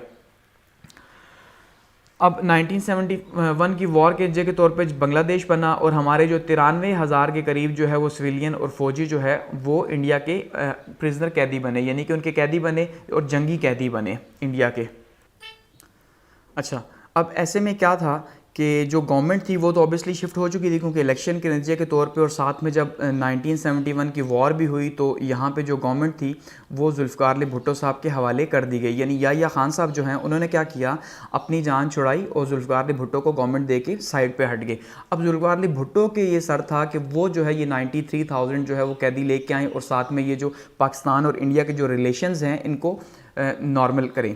ठीक है, अब अगर सबसे पहले आगे बढ़ने से पहले हम बात करें कॉजेज़ क्या थे, क्या वजूहात थी जिसकी वजह से ईस्ट पाकिस्तान या मशरक़ी पाकिस्तान हमसे जो है वो जुदा हुआ। तो उसमें देखिए मशरक़ी पाकिस्तान की अगर हम बात करें कि जुदाई की, तो हम जितने भी रीज़न्स देखेंगे वो सारे के सारे रीज़न्स जो हैं वो हमें अपनी साइड पे दिखाई देंगे कि भाई हमने जो है वो उनके साथ ज़्यादती की, और हमारी वजह से जो है वो, यानी ये जो वेस्ट पाकिस्तान है इसका जो रवैया था, इसके रवैये की वजह से, इसके एटीट्यूड की वजह से वो हमसे जुदा हुआ। तो उसमें सबसे पहली बात अगर हम देखें तो जोग्राफिकल डिस्टेंस था, ये एक हकीकत थी कि एक साइड पे जो है वो वेस्ट पाकिस्तान है और दूसरी साइड पे जो है वो ईस्ट पाकिस्तान है। अब यहाँ पे वेस्ट पाकिस्तान और यहाँ पे ईस्ट पाकिस्तान, तो बीच में जो है वो इंडिया है। तो ये 1600 किलोमीटर का आलमोस्ट जो है वो डिस्टेंस है, और यहाँ से ज़मीनी राब्ता भी कोई नहीं। तो ऐसे में जो है दो मुल्क, एक ऐसा मुल्क जिसके एक पार्ट यहाँ पे हो एक पार्ट यहाँ पे हो, तो उसको रन करना वैसे ही बहुत ज़्यादा मुश्किल है। और वो भी एक ऐसा मुल्क जहाँ पे बिल्कुल ही जो है वो उनका स्ट्रक्चर ही डिफरेंट हो, क्योंकि यहाँ पे जो है वो पंजाबी मेजॉरिटी के अंदर 70%, तो यहाँ बंगाली 70% मेजॉरिटी के अंदर हैं, क्योंकि तकसीम भी इन्हीं की हुई थी जब पाकिस्तान जो है वो बना था। तो 3 जून के अकॉर्डिंगली जो है पंजाब और बंगाल को ही तकसीम किया गया था पाकिस्तान बनाने के लिए। तो सबसे पहला एक तो ये रीज़न था। दूसरा लैंग्वेज इशू था कि यहाँ पे पंजाबी थी अगर 70%, तो यहाँ पे बंगाली बोली जाती थी, तो इसका मतलब ये भी एक बहुत बड़ा इशू रहा। उसके अलावा बात की जाए अगर डेमोक्रेटिक राइट्स जो थे, यानी कि जो जमहूरी जो उनके हुकूक थे वो उनको नहीं मिले। उनके हुकूक क्यों नहीं मिले? क्योंकि जितनी भी पावर रही है 90% तक वो सारी की सारी हुकूमत की जो पावर थी वो वेस्ट पाकिस्तान के पास थी हमेशा से। इवन जो ईस्ट पाकिस्तान है या जो बंगाली हैं, ये जो बंगाली ये हमेशा से इल्ज़ाम लगाया करते थे कि भाई पंजाबी जो हैं इन्होंने हुकूमत को टेक ओवर किया हुआ है। इवन फ़ौज के अंदर भी 70% पंजाबी, और ये अब भी इल्ज़ाम लगाया जाता है जैसे कि, और बंगाली जो है वो कहते हैं हमें पीछे छोड़ा गया, और फ़ौज के अंदर भी वही हैं, ब्यूरोक्रेसी के अंदर भी वही हैं, और उनका रवैया जो है वो बंगालियों से बहुत ज़्यादा जो है वो रेसिज्म पर मबनी है। तो ये एक हकीकत भी थी उस टाइम पे। इंडियन इन्वॉल्वमेंट जो है वो बहुत ज़्यादा इंपॉर्टेंट है, क्योंकि इंडिया जो है वो कभी चाहता ही नहीं था कि पाकिस्तान एक साथ रह सके, इसलिए इंडिया जो है या रॉ जो है वो फुल टाइम हेल्प जो है वो करती रही BLA की, जो कि लिबरेशन आर्मी बनाई थी इसने बंगाल ने, तो उसकी भी हेल्प करती रही, उसको फंडिंग करती रही, उनकी ट्रेनिंग होती रही, और पाकिस्तान की आर्मी के ऊपर अटैक्स होते रहे। तो इस वजह से ये भी एक बहुत बड़ा कॉज था। BLA ने जो रोल प्ले किया, इकनॉमिक राइट्स उनको जो है वो नहीं मिलते थे, यानी यहाँ तक माना जाता है कि शेख मुजीबुर रहमान जो है वो जब यहाँ पे ईस्ट पाकिस्तान में आए तो उन्होंने इस्लामाबाद में जो सड़कें हैं उसको यूँ सूंघा और सूंघ के कहा कि मुझे यहाँ से पटसन जो है उसकी बू आती है, क्योंकि उनका ये मानना था कि पटसन उनकी बेसिक इकॉनमी, और पूरी दुनिया के अंदर पटसन सबसे ज़्यादा बांग्लादेश के अंदर ये भी पैदा होती है। तो उनका ये कहना था कि जो पटसन है ये हमारी है, लेकिन इसका पैसा जो है वो वेस्ट पाकिस्तान अपने ऊपर लगा रहा है, अपनी रोडों की डेवलपमेंट्स के ऊपर लगा रहा है, हमारे ऊपर नहीं लगा रहा। इसी तरह से आर्मी ऑपरेशन जो था इसने एक बहुत मेजर रोल जो है वो प्ले किया। आर्मी ऑपरेशन यानी जो पाकिस्तान ने जो है वो आर्मी ऑपरेशन स्टार्ट किया था, तो पाकिस्तान ने आर्मी ऑपरेशन स्टार्ट किया ऑपरेशन सर्च लाइट के नाम से। ठीक है, ये ऑपरेशन जो है मार्च से लेके मई तक जो है वो चला, ठीक है। और ये ऑपरेशन जो है, इस ऑपरेशन में आप कह लें कि पाकिस्तान आर्मी का बहुत ही नेगेटिव रोल, बहुत मनफी रवैया रहा इसके अंदर। यानी कि यहाँ तक कि बहुत से इल्ज़ामात लगते हैं, रेप के इल्ज़ामात भी लगते हैं कि भाई जो पाकिस्तान आर्मी है उसने मस्जिदों में घुस घुस के जो है वो ख़वातीन का रेप किया। और इसके अलावा बहुत से मज़ीद इल्ज़ामात लगाए जाते हैं, प्रोफेसर्स को कत्ल किया गया, ढाका यूनिवर्सिटी में जो है रात के टाइम पे अटैक किया गया। और बहुत सी ऐसी स्टोरीज़ मिलती हैं इस टाइम पे जो पाकिस्तान आर्मी के लिए बहुत ज़्यादा नेगेटिव रहीं। और उसके अगेंस्ट में जो है फिर जब उनके दिल में इतनी ज़्यादा नफ़रत पैदा होगी हमारी पाकिस्तान आर्मी के लिए, तो उन्होंने क्या किया जी, उन्होंने फिर BLA ने अगेंस्ट में कार्रवाइयाँ स्टार्ट कर दी और उसके नतीजे के तौर पर जो है वो एक वॉर स्टार्ट हुई। इसके अलावा लैक ऑफ एडमिनिस्ट्रेटिव अथॉरिटी, वो जैसे कहा कि भाई जितना भी जो कंट्रोल था वो सारे का सारा कंट्रोल वेस्ट पाकिस्तान के पास था, ईस्ट पाकिस्तान के पास कंट्रोल नहीं था। इस वजह से भी उनके दिलों में नफरत थी कि भाई हम हैं तो पाकिस्तानी लेकिन हमें हमारे पॉलिटिकल राइट्स भी नहीं मिल रहे। तो ये कुछ कॉजेज़ थे बांग्लादेश की अलहदगी के। आगे बात करते हैं जुल्फ़िकार अली भुट्टो साहब के एरा की, कि जुल्फ़िकार अली भुट्टो साहब जो है उनका दौर कैसा रहा। अब अगर बात की जाए जुल्फ़िकार अली भुट्टो के सबसे पहले चैलेंजेस की, तो देखिए अब जैसे 93,000 तो कैदी तो थे ही थे जो उन्हें छुड़वाने थे। इसके अलावा इंडिया के साथ जो रिलेशंस थे वो भी बहुत ज़्यादा जो है वो ख़राब थे, वॉर की वजह से उनको सेट करना था। बांग्लादेश जुदा हो चुका था तो एक बहुत ज़्यादा प्रेशर भी था जुल्फ़िकार अली भुट्टो के ऊपर कि भाई उनकी वजह से, क्योंकि उन्होंने स्लोगन लगाया था कि वहाँ तुम यहाँ हम, तो उन्होंने जो है वो खुद गर्जी की, तो उसके नतीजे के तौर पे बांग्लादेश जुदा हुआ ये माना जाता है। तो ऐसे में जो है इनको खुद को प्रूव करना बहुत ज़्यादा इंपॉर्टेंट था। अब अगर बात की जाए तो ये first chief marshal law administrator थे, क्योंकि सिविलियन थे तो सिविलियन मार्शल लॉ एडमिनिस्ट्रेटर्स नहीं होते, क्योंकि मार्शल लॉ एडमिनिस्ट्रेटर्स हमेशा आर्मी के होते हैं। तो ये सिविलियन थे। या खान साहब जो है इन्हें पकड़ा के चले गए। और मार्शल लॉ एडमिनिस्ट्रेटर क्यों थे? क्योंकि उस टाइम पे कोई कॉन्स्टिट्यूशन ही नहीं था, कोई आइन नहीं था। LFO के तहत हमने देखा इलेक्शंस हुए थे, उनको गवर्नमेंट दी गई थी। उसके बाद जी ZA भुट्टो साहब जो है, जब ये चीफ मार्शल एडमिनिस्ट्रेटर थे तो एब्सोल्यूट अथॉरिटी उनके पास थी, इन्हें कोई चैलेंज करने वाला नहीं था। ऐसे में इन्होंने जो है वो रिफॉर्म्स की और बहुत मेजर रिफॉर्म्स की पाकिस्तान की हिस्ट्री की।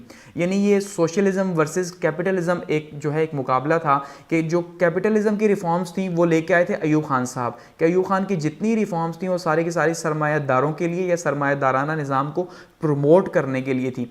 इसी तरह से जो रिफॉर्म्स थे जुल्फ़िकार अली भुट्टो साहब की, वो सारी की सारी जो है वो सोशलिज्म की रिफॉर्म्स थी या गरीबों के लिए थी, ठीक है। यानी क्योंकि ये सोशलिज्म से बहुत ज़्यादा इंस्पायर थे और इनका ख्याल था जुल्फ़िकार अली भुट्टो साहब का कि मुल्क में अगर गुर्बत जो है उसका खात्मा करना है तो उसके लिए सोशलिज्म लेके आना पड़ेगा, कैपिटलिज्म नहीं कि जहाँ अमीर अमीर तर हो, वो सिस्टम पाकिस्तान के लिए बेहतर नहीं। तो इन्होंने उसके अपोजिट सिस्टम दिया सोशलिज्म का, जो रशिया के अंदर उस टाइम पर जो है वो चल रहा था या चाइना के अंदर था। तो वो सिस्टम जो है इन्होंने देने की कोशिश की और रिफॉर्म्स लेके आए। उसमें इकोनॉमिक रिफॉर्म्स थी, एग्रीकल्चर रिफॉर्म्स थी, लेबर रिफॉर्म थी और इंडस्ट्रियल रिफॉर्म्स थी। अगर इकोनॉमिक रिफॉर्म्स की बात की जाए तो सबसे पहले उन्होंने जो है वो सब्सिडी दी हर रेट के ऊपर गरीबों के लिए, क्योंकि गरीबों का स्लोगन लेके आए थे, गरीबों के बहुत बड़े लीडर माने जाते हैं। तो उन्होंने सब्सिडी दी हर एक के ऊपर। और सब्सिडी आप जानते हैं कि गवर्नमेंट खुद से पैसे पे करती है ताकि जो है वो आवाम तक जो है वो चीज़ सस्ते दामों पहुँच सके। इसके अलावा जो सीड्स थे, फर्टिलाइज़र्स थे या ट्रैक्टर्स वगैरह थे वो किसानों को दिए गए। अच्छा, स्केल्स जो है गवर्नमेंट सर्विसेज के अंदर वो यूनिफॉर्म कर दिए गए, सबको 22 स्केल कर दिया कि भाई कोई जो है वो अफसर कोई छोटा नहीं, सब ने अपने काम करने अपने लिहाज से, सब एक बराबर हैं। लोन फैसिलिटी जो है वो दी गई किसानों को भी और गवर्नमेंट सर्विस को भी कि भाई आप लोन लेके जो है वो अपने लिए आसानी पैदा कर सकते हैं, कोई कारोबार करना चाहते हैं या कुछ भी। अच्छा, फ़ी एग्जम्पशन जो है वो गरीब जो स्टूडेंट्स थे उनकी फ़ीस माफ़ कर दी गई। पेंशनर जो है उसकी डेथ की सूरत में उसकी जो बेवा थी वो पेंशन ले सकती थी। और पुलिस के लिए जो है वो बहुत सी रिफॉर्म्स लेके आए। एग्रीकल्चर रिफॉर्म्स की या ज़री रिफॉर्म्स की बात की जाए तो ज़री रिफॉर्म्स की थी अयूब खान साहब ने भी, अब इन्होंने भी की। तो इन्होंने क्या किया जी, 1 मार्च 1972 को जो है वो ये अनाउंस किया और लैंड की लिमिट रख दी। अयूब खान साहब ने भी लैंड की लिमिट रखी थी, इन्होंने भी रखी। इन्होंने क्या किया जी, इन्होंने कहा जो बारानी जो एरीगेटेड लैंड है, ठीक है जी, अब उसको क्या है जी, उसकी जो लिमिट है वो 500 है। यानी कि 500 अगर किसी के पास मौजूद है 500 एकड़ ज़मीन, तो उसमें से वो सिर्फ 150 एकड़ रख सकता है। और जिसके पास 1000 मौजूद है वो सिर्फ 300 एकड़ जो है वो रखेगा, बारानी और नहरी, ठीक है। अब नहरी जो है क्योंकि वो ज़्यादा नहरों से पानी लगता है तो ज़ाहिर बात है जिस टाइम मर्जी लगे वो ज़्यादा जो है फर्टाइल होती हैं। जो एरिड लैंड्स हैं यानी बारानी हैं, जो बारिश के पानी से जो है वो सैराब होती हैं, तो बारिश तो फिर अब जब होगी तभी वहाँ पे होगी, तो इसलिए इसकी लिमिट ज़्यादा थी और इसकी लिमिट कम थी, तो इससे ज़्यादा जो ज़मीन थी वो गवर्नमेंट अपने कब्ज़े में ले ली और जो मज़ारीन थे उनमें तकसीम कर दी, छोटे किसानों में तकसीम कर दी ताकि वो उसके ऊपर काम कर सकें। मज़ारीन के जो राइट्स थे, क्योंकि मज़ारीन गरीब थे और पाकिस्तान तो वैसे भी 65% इसकी इकॉनमी बेस ही एग्रीकल्चर के ऊपर करती है, तो बहुत बड़ी तादाद है एक मज़ारीन की, तो उनको उनके राइट्स को प्रोटेक्ट किया गया इसके अंदर। इसके अलावा इन्हें हक़ शुफ़ा भी दिया गया, यानी कि आप अगर कोई प्रॉपर्टी जो है वो बाहर सेल कर रहे हैं, कोई जो ज़मींदार है तो पहले जो है वो अपने किसान को देगा। सेकंड फेज़ इसका अनाउंस किया गया लेकिन वो अप्लाई नहीं हो सका 1977 के अंदर जब दोबारा से इलेक्शंस हुए। तो लेबर रिफॉर्म्स थी, क्योंकि ये जैसे मैंने कहा गरीबों का स्लोगन लेके आए थे और सोशलिज्म था, तो सोशलिज्म बेस ही इसी के ऊपर करता है कि लेबर हुकूमत, यानी गरीबों की हुकूमत या मजदूरों की हुकूमत जो है उसी को सोशलिज्म नॉर्मली रशिया के अंदर कहा जाता है, ठीक है। तो वहीं से एक कॉन्सेप्ट आया कम्युनिज्म या सोशलिज्म का। तो लेबर्स के लिए रिफॉर्म बहुत ज़्यादा इंपॉर्टेंट थी इनके लिए, तो उन्होंने लेबर्स के रिफॉर्म फर्स्ट टाइम हिस्ट्री के अंदर, पाकिस्तान की हिस्ट्री के अंदर जो मजदूर थे उन मजदूरों के लिए जो है रिफॉर्म्स लेके आए। लेबर राइट्स की बात की गई, अच्छा जी कंपनसेशन दी गई उन्हें इंजरी की शक्ल में, अगर इंजरी की सूरत में अगर उन्हें कोई यानी ज़ख्मी हो जाते हैं तो उन्हें पैसे दिए जाएंगे, पहले तो कोई पूछता नहीं था। अगर वो रिटायर्ड हो जाएंगे तो उन्हें पेंशन की फैसिलिटी दी गई। इसी तरह से ट्रेड यूनियन जो है वो उसको बनाया गया ताकि उनके राइट्स को प्रोटेक्ट किया जा सके। तो यानी लेबर्स के लिए बहुत सी रिफॉर्म्स लेके आए। अगर बात करें इंडस्ट्रियल ऑर्डिनेंस की कि इंडस्ट्रीज़ जो है उसके लिए क्या किया गया, तो इनकी जो बेसिक पॉलिसी इनकी गवर्नमेंट की रही वो रही नेशनलाइजेशन की पॉलिसी, नेशनलाइजेशन या कोमियाना। अब कोमियाना क्या है कि सरकारी तहवील में लेना या कौमी तहवील के अंदर जो है प्राइवेट प्रॉपर्टी को जब लिया जाता है तो वो क्या है, वो कोमियाना है या नेशनलिज्म है, नेशनलाइजेशन है। उसी के अपोजिट जो है वो प्राइवेटाइजेशन है, प्राइवेट करना चीज़ों को, यानी कि जो गवर्नमेंट के पास चीज़ें हैं उनको भी प्राइवेट लोगों को सेल कर देना, जो उसके बाद हम आगे देखेंगे।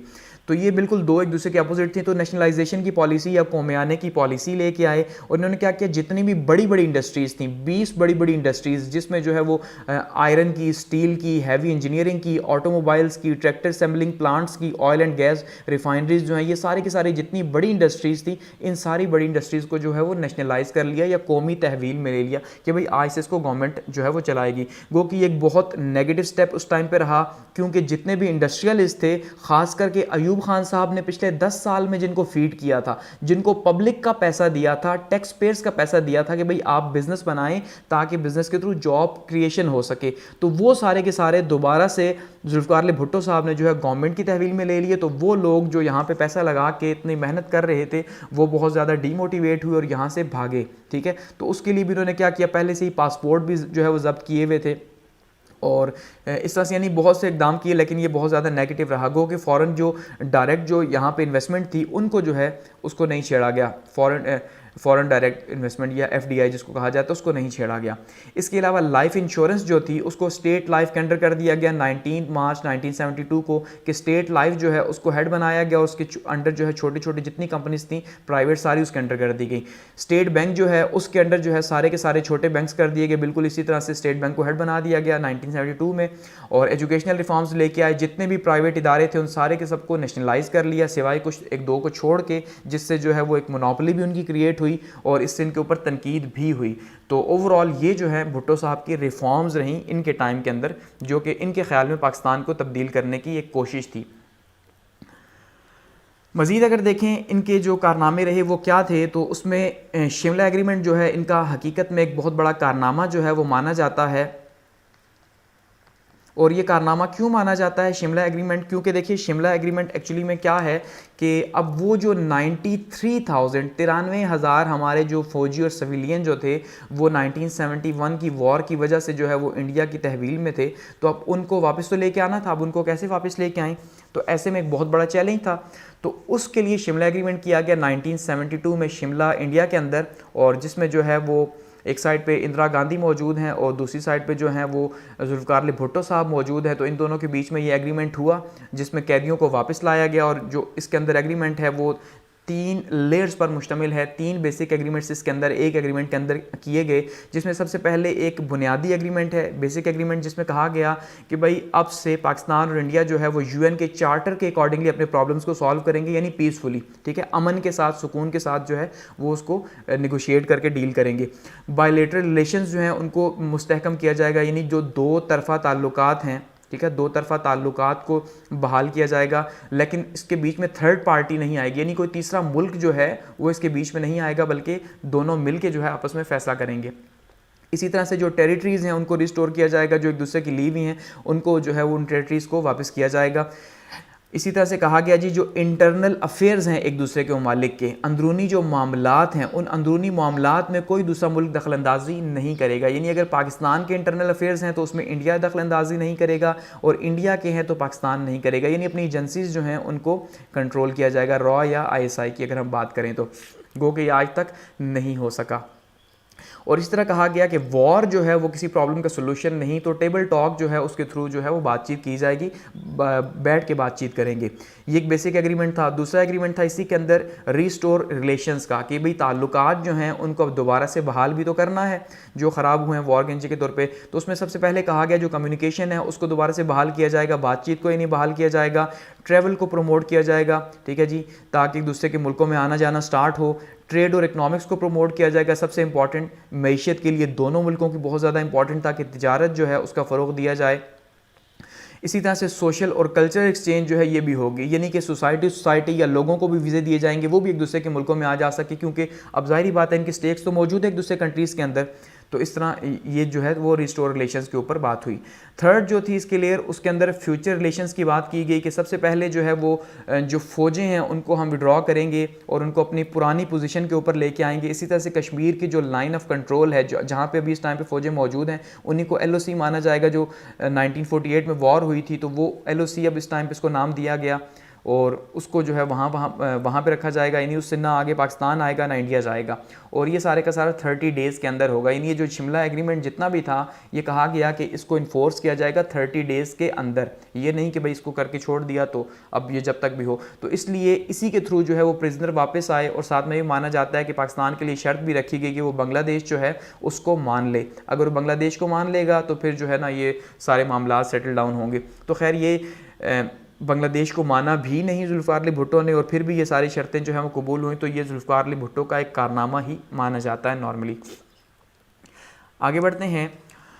आगे अगर बात करें जुल्फ़िकार अली भुट्टो के गवर्नमेंट की एक और अहम जो है वो कदम की, तो वो था कॉन्स्टिट्यूशन ऑफ 1973, यानी 1973 का जो आइन है, ये भी जो आज तक पाकिस्तान का आइन चला आ रहा है 1973 का ही है। ये कारनामा माना जाता है जुल्फ़िकार अली भुट्टो का कि उनकी गवर्नमेंट ने जो है एक ऐसा कॉन्स्टिट्यूशन बनाया जो आज तक चला आ रहा है। इससे पहले हम देख चुके हैं कि 1956 का कॉन्स्टिट्यूशन आया जो 2.5 साल चला। उसके बाद 1962 का कॉन्स्टिट्यूशन आया जो कि 1969 के अंदर जो है वो ख़त्म हो गया। तो इसका मतलब ये दोनों कॉन्स्टिट्यूशन जो थे इनके अंदर इतनी जान नहीं थी कि ये लॉन्ग टर्म के लिए रन कर सकते, लेकिन ये जो 73 का आइन था आज भी चला आ रहा है। की फीचर्स की बात करें तो सबसे पहली बात जो है, इसको 25 रुकनी कमेटी ने बनाया था, तो इसमें हर तरह के जो है वो साथ में यानी कि ऐसे 25 लोग शामिल थे कि जिनको बाद में एतराज़ ना हो, जो स्टेक होल्डर्स हों, जिसके अंदर उलमाए कराम जो हैं वो भी शामिल थे।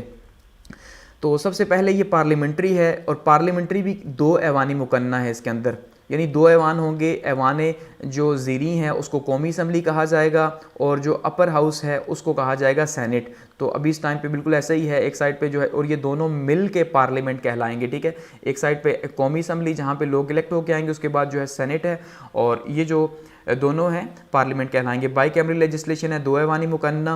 प्रेसिडेंट और PM जो हैं ये दोनों के दोनों मुसलमान होना शर्त है, ठीक है, ये सबसे इंपॉर्टेंट। अच्छा, डेमोक्रेटिक कॉन्स्टिट्यूशन है, यानी जमहूरी आइन होगा, जमहूरियत पर मुल्क चलेगा। रिटन कॉन्स्टिट्यूशन है। इसी तरह से फेडरल सिस्टम इसमें इंट्रोड्यूस करवाया गया कि फेडरल सिस्टम होगा, पाकिस्तान एक फेडरेशन होगी, और सूबे उसमें जो है वो आज़ाद होंगे, सूबों की आज़ादी होगी।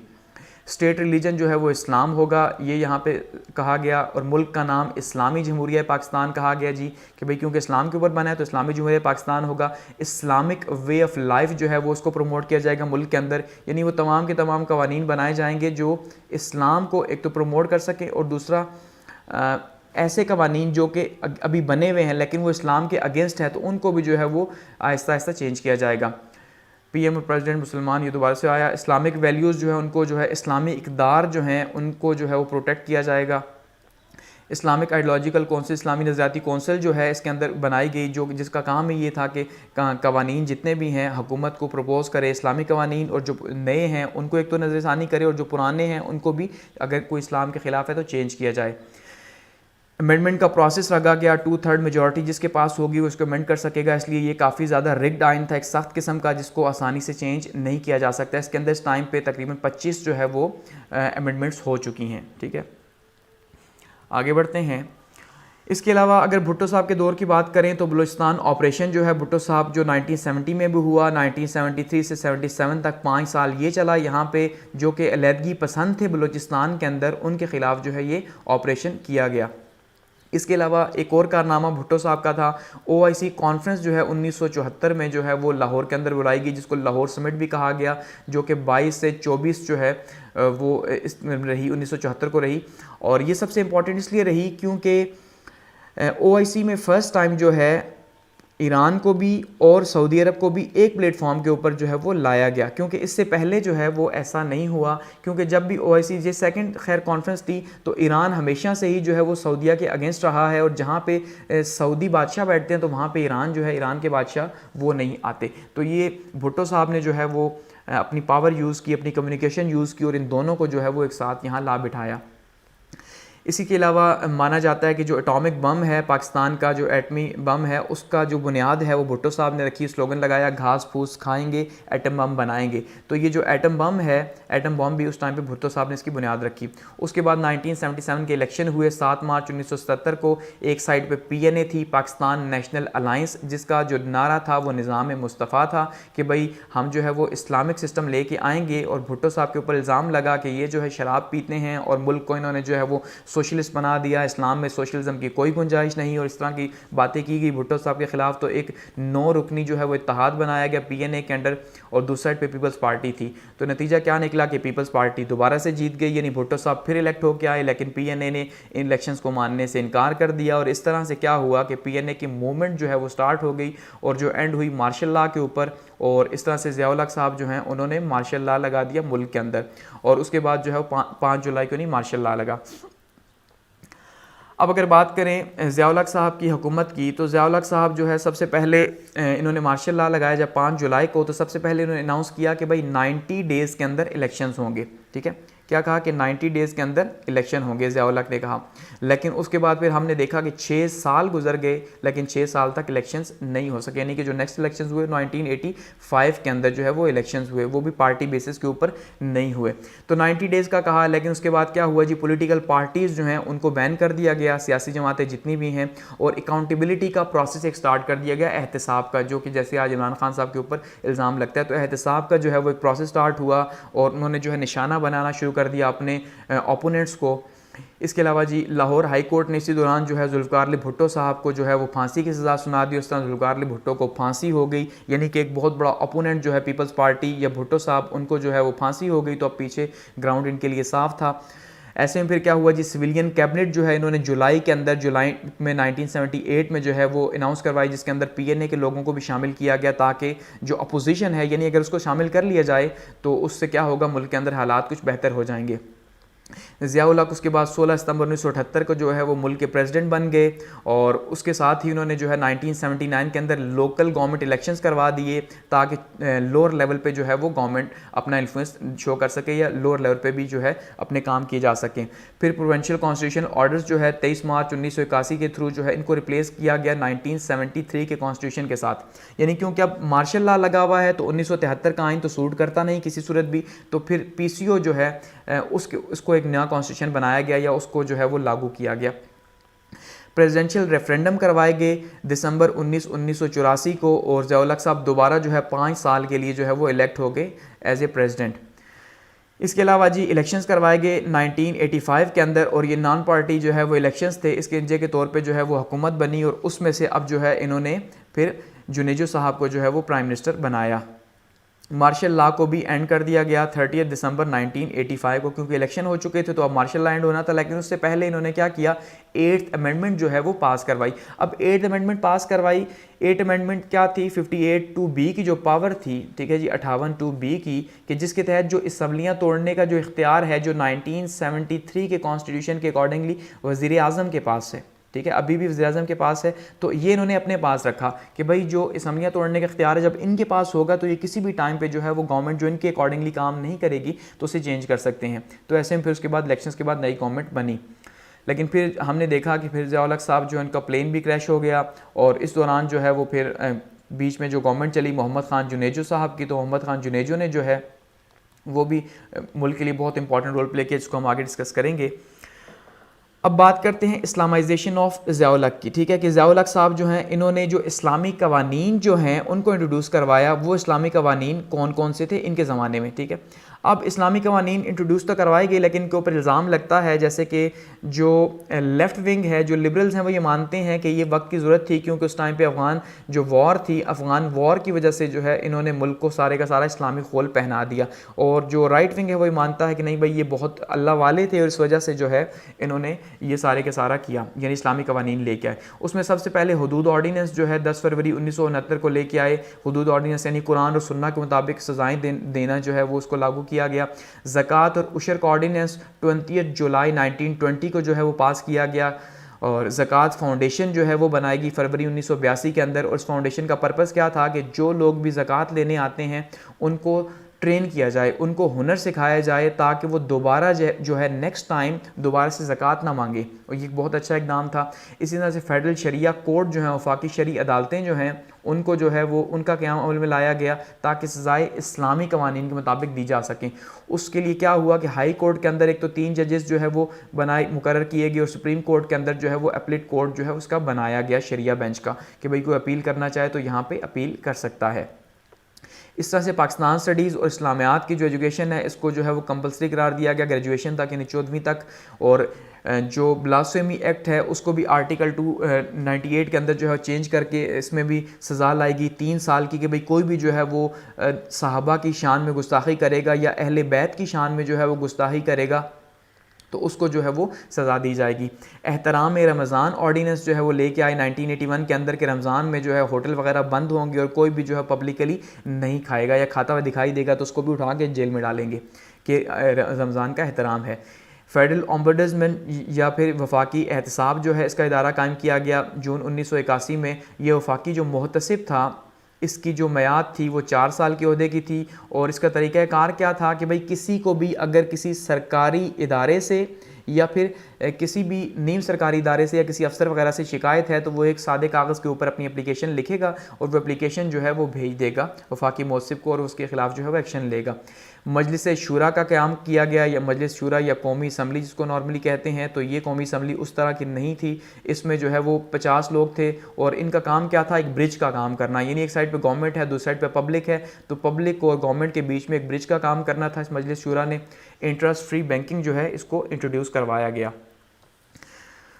आगे बढ़ते हैं, बात करते हैं स्वेत अफ़गान वॉर की 1979 के अंदर, यानी कि ज़िया उल हक साहब के टाइम पे ही जो है ये वॉर स्टार्ट हुई अफ़गानिस्तान की, कि जब सोवियत यूनियन जो है वो अफ़गानिस्तान के अंदर 1979 में दिसंबर 1979 में दाखिल हुआ और 1 लाख के करीब जो है वो अपने सिपाही लेके यहाँ पे दाखिल हुआ।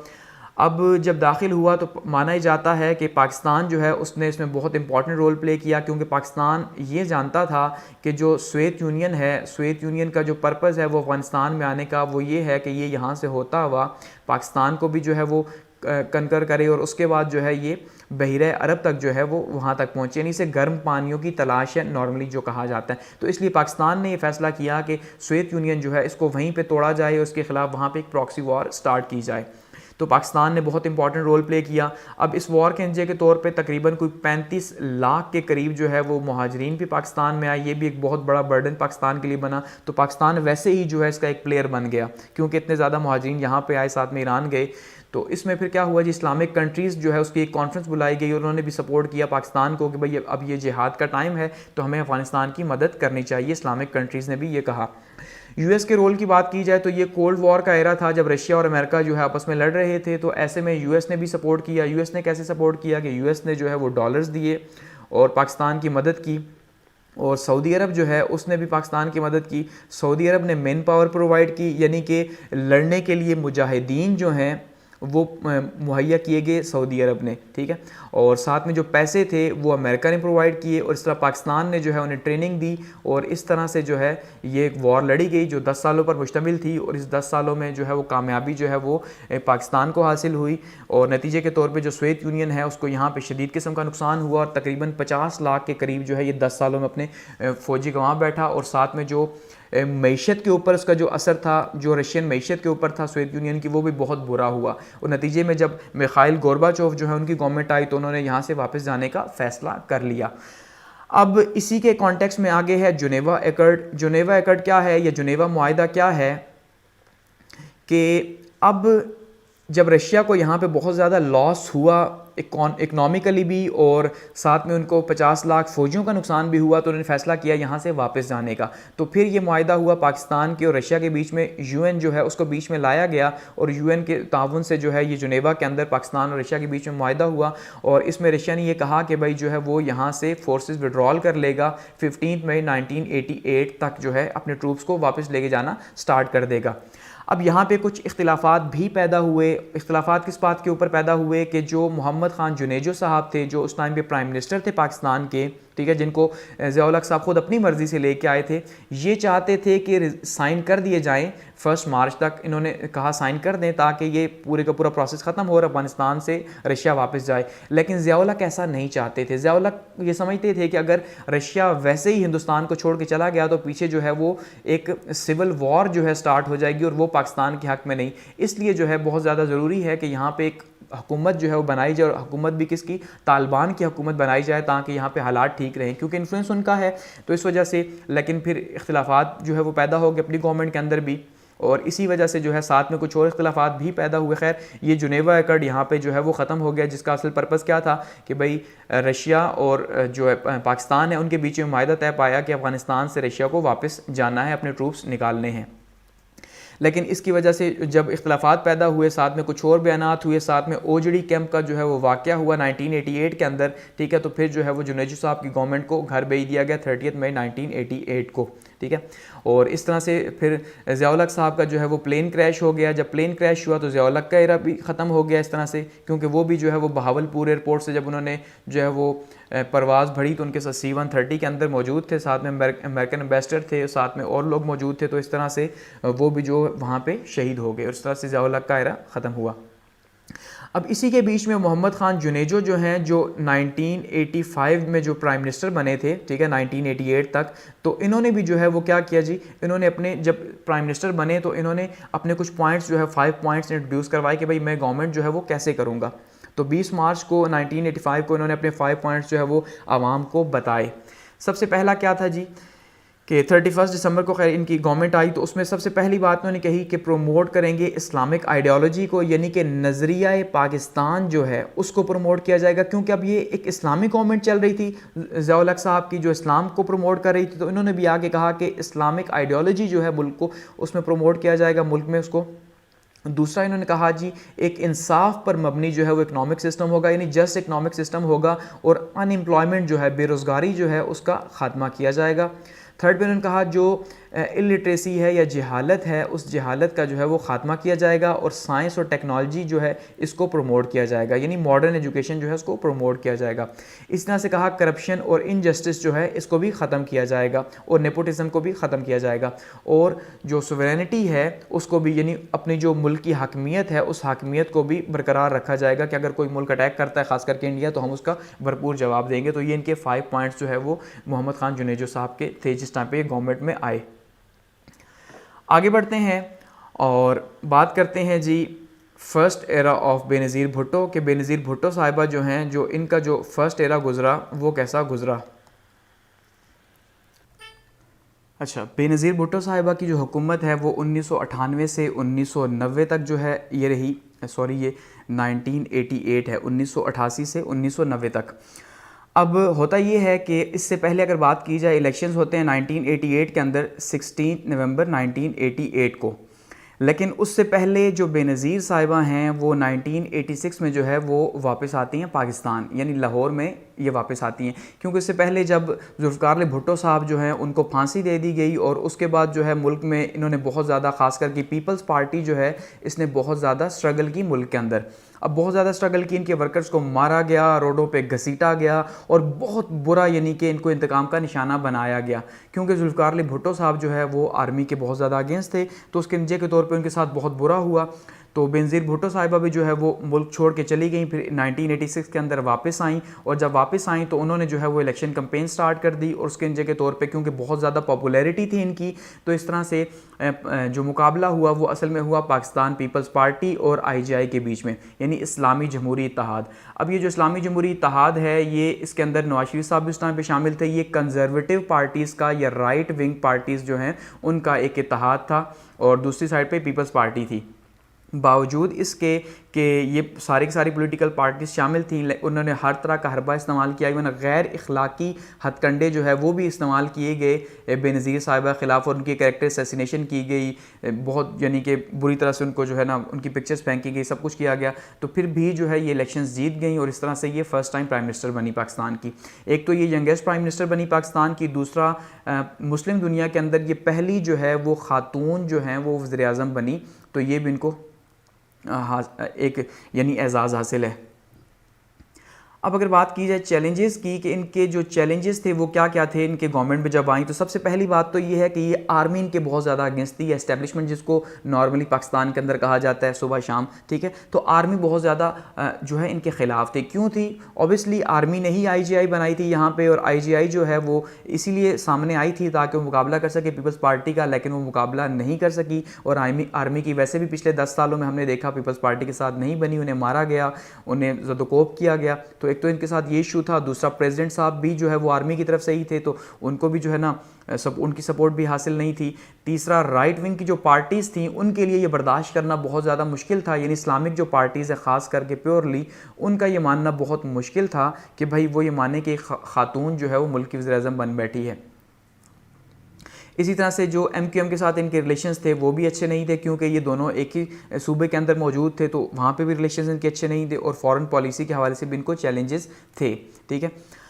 अब बात की जाए इनके अचीवमेंट्स की या इनके जो वर्क्स थे उनकी बात की जाए कि इन्होंने किया क्या, तो उसमें सबसे इंपॉर्टेंट जो है वो सार्क की कॉन्फ्रेंस हुई 1988 के अंदर जो है, यानी 29 से 31 दिसंबर तक 1988 को ये सार्क की कॉन्फ्रेंस हुई इस्लामाबाद के अंदर, और इसमें जो है ये इनकी एक अचीवमेंट मान जाती है, क्योंकि इन्होंने इंडिया के साथ जो रिलेशंस थे इस सार्क कॉन्फ्रेंस के मौके पर बहुत अच्छे कर लिए थे।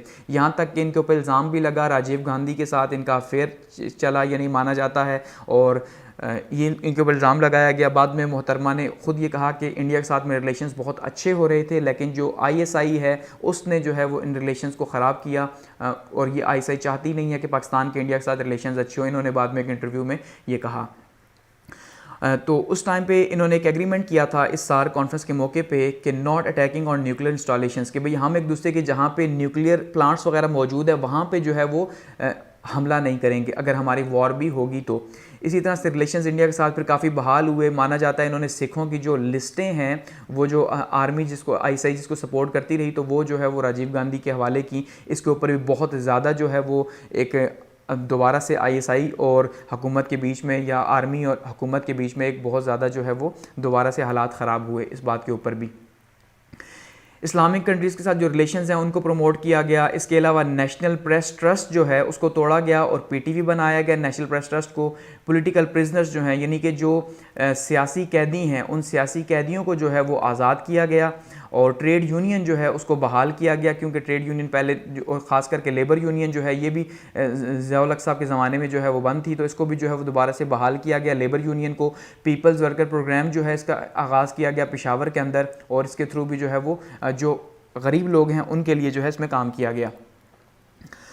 अब अगर बात करें इनकी कंट्रोवर्सीज़ की कि इन्हें अपने फ़र्स्ट दौर के अंदर जो है वो किन किन कंट्रोवर्सीज़ का सामना करना पड़ा, किन किन तनाज़ात में ये झकड़ी रहीं, तो सबसे पहले उसमें सबसे बड़ा इशू MQM था और कराची के हालात थे, क्योंकि कराची के हालात MQM की वजह से वैसे ही ख़राब थे। जब से MQM बनी थी तो MQM की वजह से कराची के हालात ख़राब थे। ऊपर से फिर हुआ क्या कि एक ऑपरेशन हुआ पक्का किला का ऑपरेशन। अब ये 30 नवंबर 1988 को जो है ये पक्का किला का ऑपरेशन हुआ कि जिसमें कुछ लोग मोटर बाइक्स के ऊपर आए और उन्होंने पक्का किला में ये जो यहाँ पे मुहाजिरीन मौजूद थे तो इनके ऊपर ख़वातीन भी थी, बच्चे भी थी, इनके ऊपर फायरिंग की, और यहाँ पे जो है वो तकरीबन माना जाता है 400 लोग जो है वो यहाँ पे कत्ल किए गए, और इसका इल्ज़ाम पीपल्स पार्टी के ऊपर लगा, हुकूमत के ऊपर लगा। उसके नतीजे के तौर पर कराची में नेक्स्ट डे से जो है वो दंगा फसाद शुरू हो गया, वहाँ पर मार दाड़ शुरू हो गई, वहाँ पर हालात ख़राब हो गए। तो इस तरह से ये इनका बहुत ज़्यादा जो है आज तक इशू माना जाता है कि भाई इन्होंने कत्लेआम किया मुहाजिरीन का। उसके अलावा इनके खिलाफ एक साजिश हुई ऑपरेशन मिडनाइट जेकल या आधी रात का गीदड़।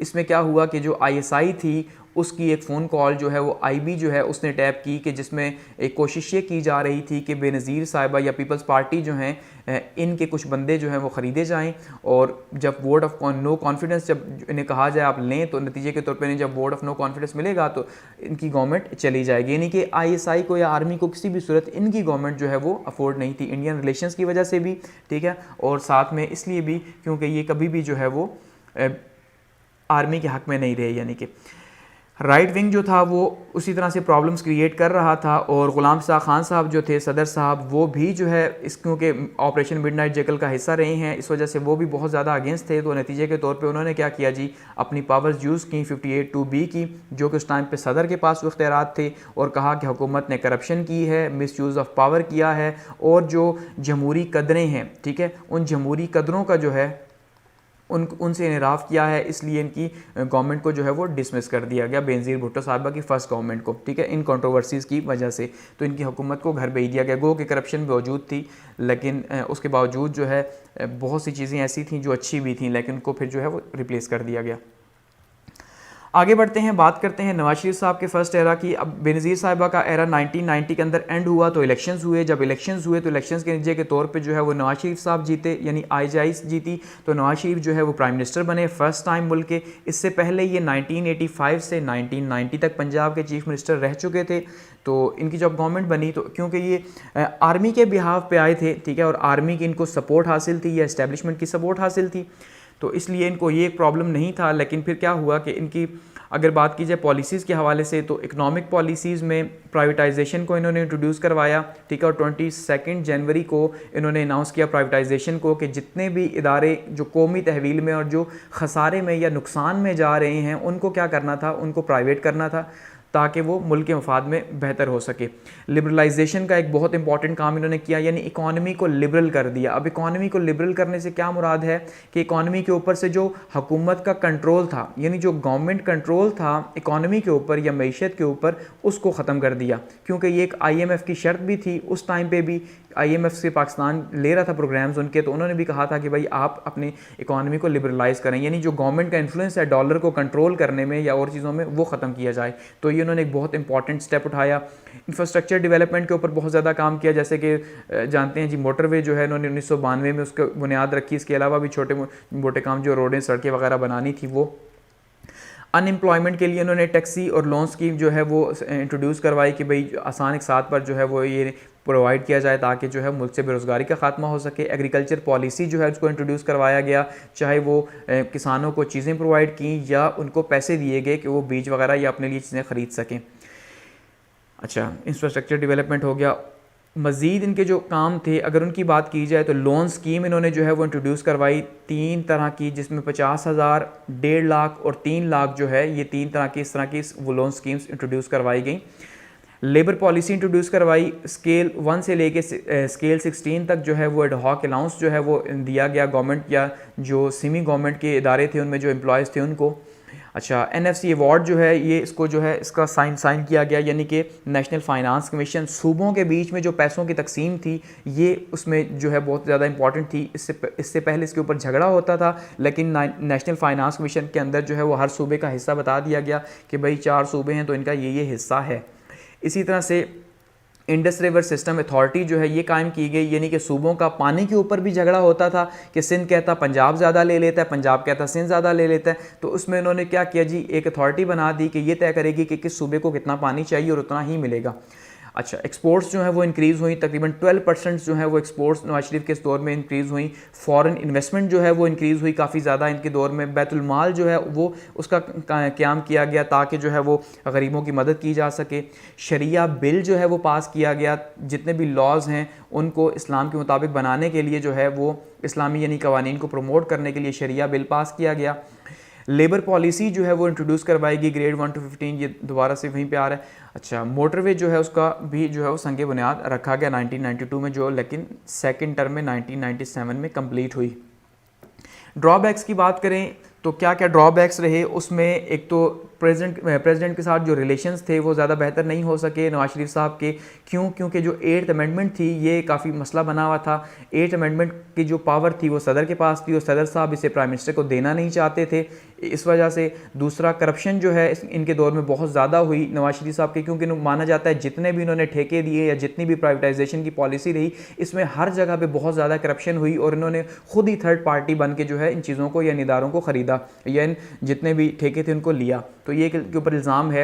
इसके अलावा ऑपरेशन ब्लू फॉक्स जो है ये किनके ऊपर इल्ज़ाम लगाया जाता है, यानी कि जो कराची ऑपरेशन था, ठीक है, 1992 में जो स्टार्ट हुआ, तो वो एक बहुत ज़्यादा हालात ख़राब हुए कराची के अंदर।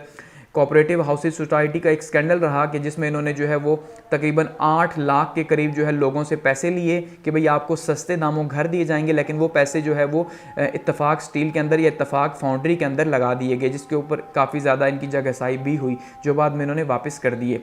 इस तरह से फिर इनकी गवर्नमेंट जो है वो 18 अप्रैल 1993 को जो है वो ख़त्म हुई। लेकिन अभी आगे हुआ क्या कि जब असम्बलीज़ को डिज़ोल्व कर दिया गया तो गवर्नमेंट तो ख़त्म हो गई, लेकिन फिर क्या हुआ कि नवाज शरीफ साहब जो है वो सुप्रीम कोर्ट चले गए। उन्होंने सुप्रीम कोर्ट में एक पिटीशन दायर कर दी कि भाई सदर ने जो है वो बग़ैर किसी जवाज़ के मेरी हुकूमत को ख़त्म कर दिया, और सुप्रीम कोर्ट जो है, सुप्रीम कोर्ट ने इनको दोबारा से बहाल कर दिया 27 मई 1993 को, यानी दोबारा से इनकी गवर्नमेंट बहाल हो गई।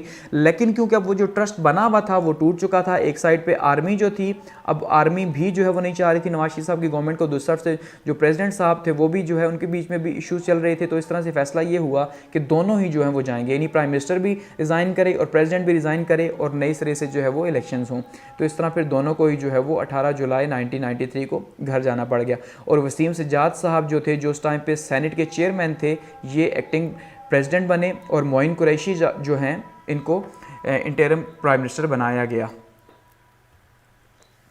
आगे बात की जाए जी बेनज़ीर भुट्टो की सेकंड टर्म की, जो कि 1993 से 1996 तक रही, यानी 1993 से 1996 तक का ये दौर रहा बेनज़ीर भुट्टो साहिबा का।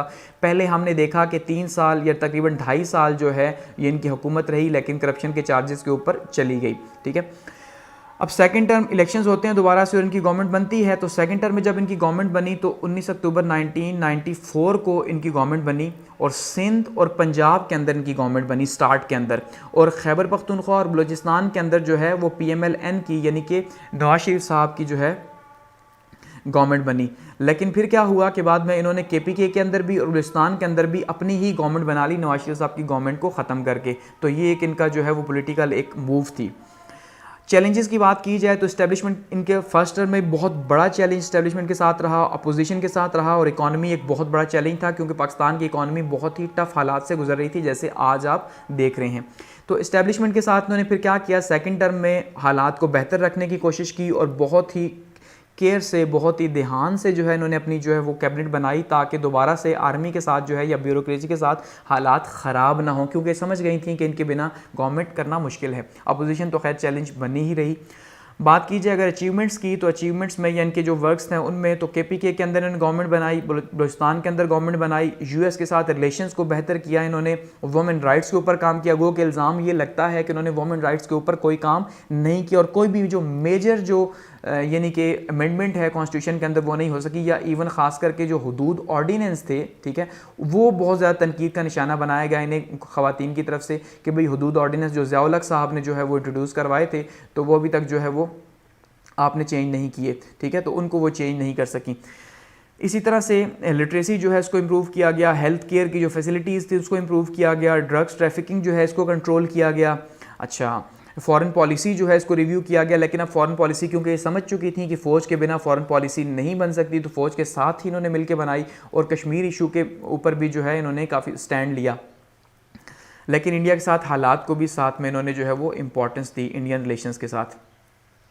अब अगर बात की जाए ड्रॉबैक्स की कि ड्रॉबैक्स सेकंड टर्म के क्या रहे, तो एक तो सबसे पहला जो है इनका ड्रॉबैक क्या रहा कि जब इन्होंने बजट पेश किया तो जो नए टैक्सेस लगाए, तकरीबन 128 बिलियन के नए टैक्सेस लगा दिए उस बजट के अंदर, जिसकी वजह से इनके खिलाफ जो है वो हड़तालें शुरू हो गई, क्योंकि भाई इतने ज़्यादा आपने नए बजट जो है वो क्यों लगाए हैं। इसी तरह से जो प्रेसिडेंट के साथ रिलेशन थे वो रिलेशंस अच्छे नहीं थे इनके, ये भी इनका बहुत बड़ा मसला था, क्योंकि प्रेसिडेंट के साथ रिलेशन जो है वो नवाज शरीफ साहब जो है वो अच्छे बना रहे थे ताकि इनकी गवर्नमेंट को घर भेजा जा सके। मुर्तज़ा भुट्टो जो है किलिंग का इनके ऊपर इल्ज़ाम लगा कि इन्होंने अपने ही भाई को जो है वो मरवा दिया। गो के एक साइड पे इनके ऊपर इल्ज़ाम लगा, दूसरी साइड पे जरदारी को माना गया कि भाई जरदारी साहब जो हैं उन्होंने इनको कत्ल करवाया, तो ये मामला भी चला। कराची ऑपरेशन जो है इसकी वजह से हालात भी ख़राब हुए और ये भी इनके ऊपर इल्ज़ाम लगा। इकॉनमी जो है इसको भी ये सेटल नहीं कर सकी, तो इस तरह से फिर इनके ऊपर चार्जेस क्या लगे भाई, अकरबा परवरी के यानी नेपोटिज्म के, आप अपने ही लोगों को, उनके जरदारी साहब को इन्होंने गोल्ड का इंचार्ज बना दिया था और इसी टाइम पे जरदारी साहब ने यूके के अंदर जो है वो सरे के अंदर जो है अपार्टमेंट्स ख़रीदे, जो सबसे महंगा इलाका माना जाता है, सरे महल, जो केस भी चला इनके ऊपर, ठीक है। और अपनी जो वालदा हैं उनको भी जो है इन्होंने साथ में गवर्नमेंट के अंदर जो है वो मिनिस्टर बना दिया, तो ये भी इनके ऊपर नेपोटिज्म का इल्ज़ाम लगा। करप्शन बहुत ज़्यादा हुई क्योंकि जब जरदारी साहब साथ थे तो फिर ये माना जाता है कि भाई इनके ऊपर इल्ज़ाम लगा। इवन इसी टाइम पे इनको मिस्टर 10% का जो है वो खिताब भी दिया गया, माना जाता है ये, और ये खिताब जो है वो सऊदी अरब ने दिया। RGST के ऊपर जो है प्रोटेस्ट हुई 1996 के अंदर, यानी जनरल सेल्स टैक्स के में जब इजाफा किया गया तो ताजिर वगैरह जो हैं वो रोडों पे निकल आए, जिसकी वजह से जो है इनकी गवर्नमेंट को जाना पड़ा।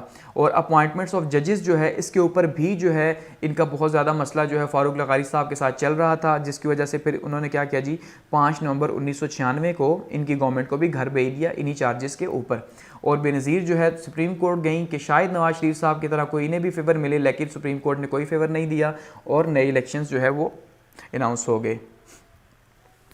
आगे बात करते हैं नवाज शरीफ साहब के सेकंड टर्म की, कि नवाज शरीफ साहब का जो दूसरा दौर रहा वो कैसा रहा। तो उसमें देखिए इलेक्शंस हुए और इलेक्शंस के नतीजे के तौर पे पीपल्स पार्टी तो ऑब्वियसली रिजेक्ट हो चुकी थी और नवाज शरीफ साहब का सेकंड दौर जो है वो स्टार्ट हो गया 17 फरवरी 1997 से। अगर इनके चैलेंजेस की बात की जाए तो चैलेंजेस में प्रेसिडेंट के साथ हमेशा से, अब देखिए आप जितनी भी गवर्नमेंट्स अभी तक चली आ रही हैं पिछली 4, उनको प्रेसिडेंट के साथ इश्यूज़ हैं ही हैं। और इश्यूज़ का सबसे बड़ा रीज़न जो है वो अभी तक 8th अमेंडमेंट चल रहा है कि सदर जो है वो अपने इख्तियारात नहीं देना चाह रहा, जबकि वज़ीर-ए-आज़म जो है वो अपने इख्तियारात छोड़ना नहीं चाह रहा। तो यहाँ पर ये इश्यूज़ चल ही रहे हैं, ठीक है। तो जुडिशरी के साथ इशू था ही था क्योंकि इनकी फ़र्स्ट टर्म में जो है वो जस्टिस सज्जाद अली शाह साहब के साथ जो है इनका इशू बना था यहाँ पे सुप्रीम कोर्ट के साथ, तो उस वजह से जुडिशरी के साथ इनके इश्यूज़ थे। इकॉनमी जो है वो भी इशू रहा क्योंकि इकॉनमी दोबारा से IMF प्रोग्राम के पास जा रहे थे और हालात ज़्यादा ख़राब थे। लेकिन फिर अचीवमेंट्स की अगर बात करें तो मोटरवे जो है वो 1997 के अंदर जो है वो कंप्लीट हुआ, ये इनका बड़ा कारनामा ये मानते हैं, लेकिन जिसके अंदर माना जाता है कि करप्शन बहुत ज़्यादा हुई मोटरवे के अंदर। अच्छा, एटमी धमाके जो है इन्होंने किए, ये भी इनका बहुत बड़ा, यानी कि ये ख़ुद मानते हैं कि योम तकबीर जो ये मनाते हैं कि भाई एटमी धमाके हमने किए, योम तकबीर 28 मई को जो सेलिब्रेट की जाती है। इसके अलावा 13th अमेंडमेंट जो है 1 अप्रैल को इन्होंने पास की। 13th अमेंडमेंट क्या थी कि दोबारा से ये जो सदर के पास 8th अमेंडमेंट जो है इसके इख्तियारात हैं, 58(2)B की पावर है, ये दोबारा से प्राइम मिनिस्टर के पास आ गई। तो ये इन्होंने सबसे पहले अपने आप को सिक्योर किया कि भाई ताकि पावर तो वापस ली जाए कि ऐसा ना हो सदर साहब दोबारा मुझे घर भेज दें, तो ये इनकी बहुत ही ज़बरदस्त किस्म की मूव मानी जाती है। फिर 14th अमेंडमेंट जो है पास हुई। 14th अमेंडमेंट फ्लोर क्रॉसिंग थी, ये भी एक बहुत ज़बरदस्त किस्म की थी। अब देखिए उन्होंने खुद को सिक्योर कैसे किया कि सबसे बड़ा मसला ये होता है प्राइम मिनिस्टर को कि सदर जो है उसे घर भेज देता है, तो सदर से पावर वापस ले ली गई। दूसरा फ्लोर क्रॉसिंग होती है कि वो जो ऑपरेशन मिडनाइट जैकल हमने देखा था बेनज़ीर के खिलाफ हुआ कि वोट ऑफ नो कॉन्फिडेंस के लोग अपनी पार्टी के छोड़ के दूसरी पार्टी को ज्वाइन कर लेते हैं, तो ये मना किया गया कि भैया फ्लोर क्रॉसिंग नहीं हो सकती। और इसके ऊपर 18 अमेंडमेंट के ऊपर जो अपोजिशन थी यानी पीपल्स पार्टी जो थी वो सुप्रीम कोर्ट चले गई और सुप्रीम कोर्ट में जस्टिस सज्जाद अली शाह जो हैं उन्होंने इसके खिलाफ यानी पीपल्स पार्टी को सपोर्ट किया क्योंकि उनकी नवाज शरीफ के साथ पहले ही नहीं बन रही थी।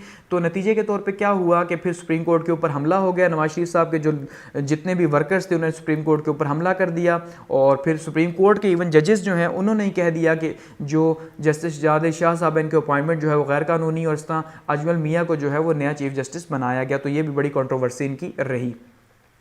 और मोहम्मद रफ़ी तारड़ साहब जो हैं इनको प्रेसिडेंट बना दिया, इन्होंने अपना प्रेसिडेंट बनाया कि भाई अब ये जो है उनके लिए ज़्यादा मुश्किलात क्रिएट ना करें।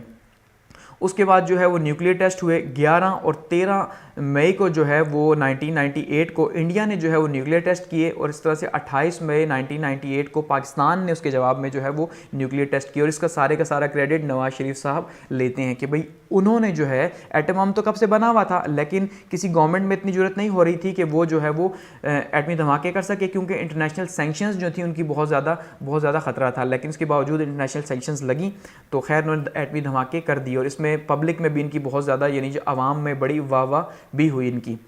इसके अलावा लाहौर डिक्लेरेशन जो है ये एक साइन हुआ। लाहौर डिक्लेरेशन क्या था कि वाजपेयी साहब, ये आप सामने देखिए, नवाज शरीफ साहब से मिलने लाहौर आए, वो भी इतवार वाले दिन, और यहाँ पे छुट्टी भी सेलिब्रेट हुई और साथ में जो है वो लाहौर डिक्लेरेशन हुआ कि जिसमें ये तय किया गया, क्योंकि एटमी धमाके दोनों साइडों से हो चुके थे, तो अब इसलिए ये बहुत ज़्यादा ज़रूरी था कि अब मज़ीद जो है वो एटम की तरफ या एटमी तबाही की तरफ दोनों मुल्क न बढ़ें। तो ऐसे में ये जो है न्यूक्लियर कंट्रोल ट्रीटी जो है वो साइन हुई इन दोनों मुल्कों के बीच में कि भाई अब हम लड़े झगड़ेंगे नहीं, सारी बातें बातचीत से हल करेंगे 1998 में। गो कि खैर अभी ये फरवरी के अंदर आप देखिए कि ये लाहौर डिक्लेरेशन हुआ, लेकिन मई के अंदर कारगिल वॉर स्टार्ट हो गई, तो वो सारे के सारे जो रिलेशंस थे, वो नारे थे, वो दावे थे, वो यहीं पे ख़त्म हो गए। खैर ड्रॉबैक्स की बात करें तो सिंध में गवर्नर राज लगाया इन्होंने 30 अक्टूबर 1998 को। ये ड्रॉबैक रहा क्योंकि कराची के हालात बहुत ज़्यादा ख़राब हो चुके थे। रोज़ कोई 30 से 40 लोग जो हैं कराची के अंदर जो है वो लिसानियत के शिकार हो रहे थे, तो ऐसे में गवर्नर राज वहाँ पे लगा दिया। ये भी एक इनका ड्रॉबैक रहा कि वहाँ पे फिर वहाँ के अवाम इनके खिलाफ, अपोजिशन इनके खिलाफ। कालाबाग डैम के ऊपर जो है पीपल्स पार्टी ANP इनके खिलाफ हुई कि भाई आप कालाबाग डैम नहीं बना सकते। कॉन्स्टिट्यूशनल क्राइसिस जो है वो तो चल ही रहे थे, जैसे हमने देखा कि पूरा सुप्रीम कोर्ट के ऊपर ही हमला कर दिया गया, ठीक है। प्रेसिडेंट के साथ जो कॉन्फ्लिक्ट था, अब यहाँ पे प्रेसिडेंट के साथ कॉन्फ्लिक्ट क्या बना कि दोबारा से अब क्योंकि सदर साहब तो इन्हीं के थे, लेकिन इसके बावजूद जो है फिर भी इनको प्रॉब्लम्स का सामना करना पड़ रहा था। आर्मी के साथ अगर रिलेशंस की बात की जाए तो जहांगीर करामत साहब से इन्होंने खड़े खड़े जो है वो रिजिग्नेशन लिया था नवाज शरीफ साहब ने जहांगीर करामत से कि भाई आप रिज़ाइन करें, और उन्होंने जनरल मुशर्रफ जो है उनको, जो कि जूनियर थे, उनको सदर बनाया कि शायद अब ये मार्शल लॉ ना लगे या मार्शल लॉ का ख़तरा टल जाए। और जनरल मुशर्रफ ने क्या किया, आते ही कारगिल वॉर छेड़ दी। एक ऑपरेशन था छोटा सा जो ऑपरेशन बताया गया, लेकिन ये एक फुल फ्लेज वॉर जो है उसमें कन्वर्ट हो गया। 3 मई से 26 मई तक जो है ये चला, और उसके नतीजे के तौर पर फिर जो है इंडिया ने पूरी की पूरी वॉर जो है एक लॉन्च कर दी, क्योंकि इंडिया अब यहाँ पे उसको शिकस्त का सामना हो रहा था कारगिल के महाज पे, तो उसने पूरी वॉर जो है वो स्टार्ट कर दी। फिर नवाज शरीफ साहब वाशिंगटन चले गए और वहाँ पे जाके उन्हें कहा कि प्लीज़ ये पहले ही हालात ख़राब है हमारे इंटरनेशनल सेक्शंस की वजह से, तो आप ये जो है जंग को ख़त्म करवा दें। जंग के ख़त्म करने के लिए तो इस तरह वाशिंगटन डिक्लेरेशन जो है उसके तहत इस जंग का खात्मा हुआ, जो कि जंग होते होते बची। और इसी के ऊपर जो है वो इख्तलाफात भी पैदा हुए आर्मी चीफ़ यानी मुशर्रफ साहब के बीच में और साथ में नवाज शरीफ के बीच में। नवाज शरीफ का ये आज भी नवाज शरीफ साहब मानते हैं कि जो कारगिल का ऑपरेशन था, नवाज शरीफ ने, मुशर्रफ ने जो है इन्हें एतमाद में नहीं लिया और बिना बताए ये ऑपरेशन किया। मुशर्रफ साहब ये मानते हैं कि हम ये वॉर जीत चुके थे, कश्मीर आज़ाद करवा लेते, लेकिन नवाज शरीफ साहब ने वैसे ही जो है वाशिंगटन डिक्लेरेशन करवाया और हमारी बेइज्जती करवाई। खैर फिर क्या हुआ कि मार्शल लॉ जो है वो लग गया 12 अक्टूबर 1999 को, क्योंकि जब मुशर्रफ साहब को चेंज किया गया ज़ियाउद्दीन भट्ट साहब के साथ, और वो अभी श्रीलंका के दौरे पे थे, ठीक है, अभी उनके जहाज़ को यहाँ लैंड करने से रोक दिया गया। तो ऐसे में वो पहले से मुशर्रफ जानते थे कि ऐसा ही होगा, तो उन्होंने पहले से तैयारी की भी थी, और 111 ब्रिगेड जो है वो यहाँ पहुँची और उसने जो है वो सबको अरेस्ट कर लिया, और इस तरह से मार्शल लॉ के एक नए दौर का आगाज़ हुआ और नवाज शरीफ साहब को जेल भेज दिया गया। बात करते हैं जी जनरल मुशर्रफ के एरा की, जो 1999 से 2007 तक है, कि जनरल मुशर्रफ साहब जो है इनके दौर के अंदर जो है वो क्या क्या इंपॉर्टेंट जो है वो काम हुए। अब सबसे पहले अगर बात की जाए, नवाज शरीफ साहब को जेल भेजा गया, पहले हाउस अरेस्ट किया गया, उनके ऊपर मुकदमा चलाया गया, बल्कि मुकदमे चलाए गए, और उसके बाद उन्हें जो है वो अडयाला जेल जो है वो भेज दिया गया। फिर अटक जेल में भी वो रहे, उसके बाद जो है उनको फिर बाहर आपने देखा भेजा। तो कारगिल वॉर के ऊपर इख्तलाफात पैदा हुए, और मुशर्रफ साहब जो है वो चीफ एग्जीक्यूटिव के तौर पर जो है, क्योंकि पोजीशन तो कोई थी नहीं और सदर साहब मौजूद थे अपनी जगह पे, प्राइम मिनिस्टर बन नहीं सकते थे, तो ऐसे में जो है वो चीफ़ एग्जीक्यूटिव के तौर पे इन्होंने जो है वो मुल्क को संभाला, और फिर जो है सदर को घर भेज के, और 20 जून 2001 को जो है ये सदर भी बन गए, ठीक है। उसके बाद ये सदर बने। चैलेंजेस क्या थे? पॉलिटिकल चैलेंज था, क्योंकि सियासी लोग इनको मानने से इनकारी थे। एक कॉन्स्टिट्यूशनल चैलेंज था, क्योंकि 1973 का कॉन्स्टिट्यूशन एक बार फिर रुक चुका था। इकोनॉमिक जो है, इकॉनमी जो है वो नीचे जा रही थी, और साथ में फिर 9/11 का जो है एक चैलेंज पैदा हुआ कि जब अलकायदा ने जो है वो उसामा बिन लादेन की सरबराही में जो है वो क्या किया जी, पेंटागन के ऊपर और वर्ल्ड ट्रेड सेंटर के ऊपर जो है वो अटैक कर दिया, और उसके नतीजे के तौर पे तकरीबन 3000 के करीब जो है वो अमेरिका के अंदर लोग जो है वो मारे गए। तो उसका सारे का सारा इल्ज़ाम अलकायदा के ऊपर लगा, और अलकायदा अफ़गानिस्तान में था, इस वजह से अफ़गानिस्तान पाकिस्तान के साथ था, तो पाकिस्तान को इस्तेमाल करना था अमेरिका ने अलकायदा के लिए, तो इसलिए मुशर्रफ साहब ने उनकी हिमायत की, उनको अड्डे वगैरह दिए, तो ये भी इनके लिए एक चैलेंज था इनको सपोर्ट करना। खैर इन्होंने फिर भी जो है वो अपने काम जारी रखे। सबसे पहले मुशर्रफ साहब ने क्या किया जी, NBR नेशनल रिकन्स्ट्रक्शन ब्यूरो जो है इसका क़याम किया, ताकि मुल्क को दोबारा से जो है वो कंस्ट्रक्ट किया जाए या मुल्क को आगे लेके जाया जाए। तो उसके तहत जो है लोकल बॉडीज़ के इलेक्शंस जो है वो अनाउंस करवाए गए 3 स्टेप्स के अंदर, और ये बहुत ही पावरफुल इलेक्शंस थे लोकल बॉडीज़ के पाकिस्तान की हिस्ट्री के, क्योंकि इसमें डिसेंट्रलाइजेशन के ऊपर बहुत ज़्यादा जोर दिया गया और सारे के सारे जो इख्तियारात थे वो नाजिम जो है उसको दिए गए। इवन डीसी की सीट को ख़त्म करके डीसीओ बना दिया गया, डिस्ट्रिक्ट कोऑर्डिनेटिंग ऑफिसर, कि भैया आपने नाजिम के साथ मिल के काम करना है। डीपीओ जो है उसको भी, पुलिस वर्क के हेड को भी नाजिम के अंडर कर दिया कि आपने मिल के काम करना है। इसके अलावा नाजिम जो है उसको इख्तियार दिया गया कि वो वहाँ पे टैक्स कलेक्शन भी कर सकता है, और नाजिम की अपनी जो एजुकेशन थी उसको 10वीं पास रखा गया।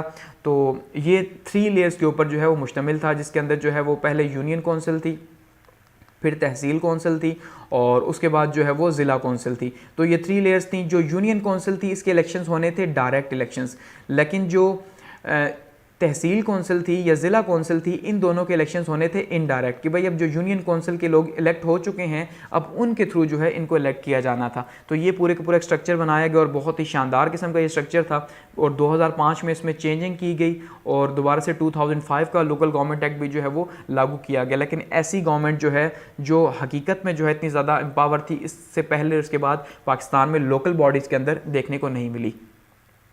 रेफरेंडम करवाए मुशर्रफ साहब ने 30 अप्रैल 2002 को कि भाई मुझे सदर मानते हो कि नहीं, और ख़ुद से ही कहा कि भाई मैं सदर बन गया हूँ पाकिस्तान का, ठीक है, कि भाई मुझे बहुत ज़्यादा वोट पड़े हैं। LFO हुआ उसके बाद, यानी कि दोबारा से वही लीगल फ्रेमवर्क ऑर्डिनेंस जो है 21 अगस्त 2002 को जो है वो जारी किया गया, जिसके तहत अब इलेक्शंस करवाने थे, क्योंकि अब कॉन्स्टिट्यूशन तो था नहीं, तो किसी निज़ाम के तहत जो है वो इलेक्शंस तो होने थे। और साथ में उन्होंने ये भी कहा कि जो जब से मार्शल लॉ लगा, यानी 1999 से लेकर 2002 तक के जितने भी इनके इकदाम हैं उनको किसी भी कोर्ट के अंदर चैलेंज नहीं किया जा सकता। और इसी के तहत जो है वो सदर को कौमी असम्बली के अंदर और वज़ीर जो गवर्नर्स हैं उनको सूबाई असम्बलियों के अंदर जो है वो जो भी जीती हुई पार्टीज़ थी उनको नॉमिनेट करना था। इस तरह पे 2002 के इलेक्शंस हुए और नतीजे के तौर पे जो काफ लीग है, यानी कि PMLQ जो है, जो कि असल में PMLN से ही निकल के बनी हुई थी, वो जीती और सबसे बड़ी पार्टी बन के सामने आई, और इस तरह से गवर्नमेंट उनके हाथ में गई। और इकोनॉमिक पॉलिसी क्या रही, इंडस्ट्रियलाइजेशन बहुत ज़्यादा इनके दौर में हुई, इंडस्ट्रियलाइजेशन के ऊपर बहुत ज़्यादा जोर दिया गया। सबसे ज़्यादा ग्रोथ जो इंडस्ट्रीज़ के अंदर हुई वो अयूब खान साहब के ज़माने में हुई, ठीक है, और दूसरे नंबर पे जो सबसे ज़्यादा ग्रोथ हुई वो मुशर्रफ साहब के ज़माने में हुई, इंडस्ट्रीज़ के अंदर जो ग्रोथ हुई, तो ये काफ़ी ज़्यादा हुई। इवन GDP जो है वो 6.8 पे जो है वो पाकिस्तान का पहुंचा मुशर्रफ साहब के ज़माने में, तो काफ़ी तेज़ ग्रोथ थी। प्राइवेटाइजेशन की पॉलिसी को इंट्रोड्यूस करवाया गया ताकि प्राइवेट सेक्टर आगे आ सके, बिल्कुल वैसे ही जैसे कि अयूब खान साहब ने करवाया था या नवाज शरीफ साहब इससे पहले करवा चुके थे। और 9/11 के ऊपर फॉरेन पॉलिसी जो है वो पाकिस्तान की चेंज हुई कि पाकिस्तान ने अमेरिका को सपोर्ट किया या अमेरिका की जंग को सपोर्ट किया, जिसके ऊपर ने बहुत ज़्यादा तनकीद का निशाना बनाया गया। आज भी जैसे इमरान खान साहब कहते हैं कि हमें अमेरिका की वॉर में शामिल नहीं होना चाहिए था, ठीक है। और उसके बाद शौकत अजीज़ साहब जो है वो जब पाकिस्तान के प्राइम मिनिस्टर बने, ठीक है, तो उसके बाद मुल्क जो है वो काफ़ी तेज़ से उसने भी ग्रोथ की, क्योंकि शौकत अजीज़ साहब एक बैंकर थे, तो उन्होंने अपना एक्सपीरियंस जो है वो यूज़ किया। इसके अलावा इन्होंने नैब जो है नेशनल अकाउंटेबिलिटी ब्यूरो 1999 के अंदर अपने एज़ यूजुअल जो है वो अपोनेंट्स जो हैं उनसे बदला लेने के लिए या उनकी अकाउंटेबिलिटी के लिए नैब को बनाया, जो आज भी मौजूद है, जिसके ऊपर अब तनकीद होती है बहुत ज़्यादा। कश्मीर पॉलिसी जो है इनकी रही बहुत वाज़े रही, लेकिन इसमें भी कोई ख़ास जो है वो काम नहीं हो सका। आगरा कॉन्फ्रेंस एक हुई, इंडिया के साथ रिलेशंस काफ़ी बेहतर हुए इसके अंदर 14 से 16 जुलाई 2001, और माना जाता है कि कश्मीर के हवाले से बहुत ज़्यादा क्लोज जो है ये पहुंच चुके थे, लेकिन फिर जो है वो ये फेल हो गई या अपने रिजल्ट्स जो है वो उनको अचीव नहीं कर सकी। एजुकेशनल रिफॉर्म्स की गई, HEC जो है वो उसको इंट्रोड्यूस करवाया गया। हायर एजुकेशन कमीशन जो है ये इनका कारनामा माना जाता है। जो हमारी डिग्रीज़ जो इंटरनेशनल रिकग्नाइज होती हैं वो HEC की वजह से होती हैं, तो ये मुशर्रफ साहब के दौर में हुआ। वुमेन एम्पावरमेंट के ऊपर 33% सीट्स जो हैं वुमेंस को दी गई, ये भी एक इनका कारनामा रहा। इनलाइटमेंट जो है माना जाता है कि इन्होंने रोशन ख्याली जो है उसको प्रमोट किया या फिर लिबरलिज्म को जो है वो प्रमोट किया। इसके ऊपर इनके ऊपर तनकीद भी काफ़ी ज़्यादा होती है कि भाई आपने जो है मुआशरे को मादर पिदर आज़ाद कर दिया। तो ये, और कुछ लोग जो लिबरल्स हैं वो मानते हैं कि उन्होंने बहुत अच्छा स्टैंड लिया कि सोसाइटी को जो है वो आज़ाद किया। नादरा जो है इसी तरह से इन्होंने इंट्रोड्यूस करवाया। तो काफ़ी ज़्यादा यानी कि अच्छे काम मुशर्रफ साहब के ज़माने में होते रहे। कंट्रोवर्सीज़ का भी शिकार रहे मुशर्रफ साहब, जो आज भी जिनका सामना इन्हें करना पड़ता है। उसमें सबसे पहले क्या है जी, वॉर एंड टेरर के ऊपर जो 9/11 के बाद इन्होंने अमेरिका का साथ दिया, उसके ऊपर ने तनकीद का निशाना बनाया जाता है कि आपको साथ नहीं देना था।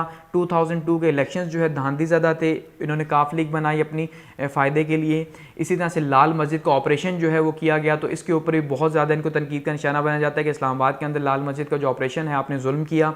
PCO के तहत जो इन्होंने जजेस को फारिग किया और नए जजेस से जो हलफ लिया, ये माना जाता है कि इन्होंने जो है ना, एक इनकी कंट्रोवर्सी है कि इन्होंने जजेस को मजबूर किया। अच्छा जी, मॉडरेट पॉलिसीज़ जो हैं यानी रोशन ख्याली की वजह से इनको तनकीद का निशाना बनाया जाता है कि बेहयाई का कल्चर इन्होंने आम किया।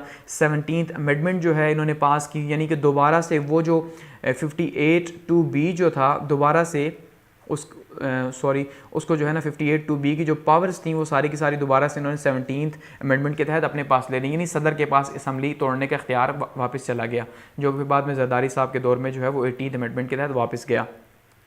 फिर इनकी गवर्नमेंट जो है वो, अगर उनकी एंड की बात की जाए तो एक सेकंड इनकी जो गवर्नमेंट की टर्म थी वो 2007 में ख़त्म हुई और उसके बाद नए इलेक्शंस अनाउंस हुए और इसी दौरान बेनज़ीर भुट्टो साहिबा जब मुल्क वापस आई तो उनकी इलेक्शन कैंपेन के दौरान उनको शहीद कर दिया गया पिंडी के अंदर, और उसका भी इल्ज़ाम इन्हीं के सर गया कि इन्होंने जो है वो कत्ल करवाया। 2008 के इलेक्शंस हुए और PPP की गवर्नमेंट बनी, तो उसके बाद जो है फिर हमने देखा कि इनका मुआवजा हुआ और ये चले गए। आगे बढ़ते हैं और बात करते हैं आसिफ अली जरदारी साहब के पीरियड की। 2008 से 2013 तक का जो इनका दौर रहा आसिफ अली जरदारी साहब का, ठीक है। अब असल में तो PPP का दौर रहा, लेकिन क्योंकि जरदारी साहब सदर थे तो इसलिए जरदारी साहब का ही दौर रहा और इन्होंने ही जो है माना जाता है कि भाई काफ़ी ज़्यादा जो है वो लूट मार की। खैर अपनी अपनी राय है।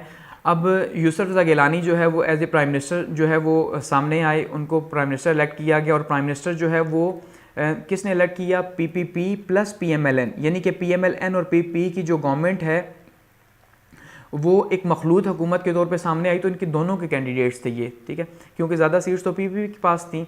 उसके बाद जी इन्होंने फिर एक इम्पीचमेंट का एक सिलसिला शुरू किया मुशर्रफ साहब की कि भाई उनको जो है मुशर्रफ साहब का मुआवजा होगा, तो मुशर्रफ साहब जो है उन्होंने फिर रिज़ाइन कर दिया, उनकी जगह आसिफ अली जरदारी जो है वो प्रेसिडेंट के लिए इलेक्ट हुए और प्रेसिडेंट बन गए मुल्क के। और जो इनकी कैबिनेट थी, यानी कि जो यूसुफ रज़ा गिलानी साहब की कैबिनेट थी, वो एक मखलूत कैबिनेट रही तकरीबन 1.5 साल तक। उसके बाद जो है वो नवाज शरीफ साहब जो हैं वो उससे अलग हो गए, जुदा हो गए कि भाई आप हमारी बातें नहीं मान रही, आप जुडिशरी को बहाल नहीं कर रहे, तो ये इनके ऊपर कुछ इल्ज़ामात लगे।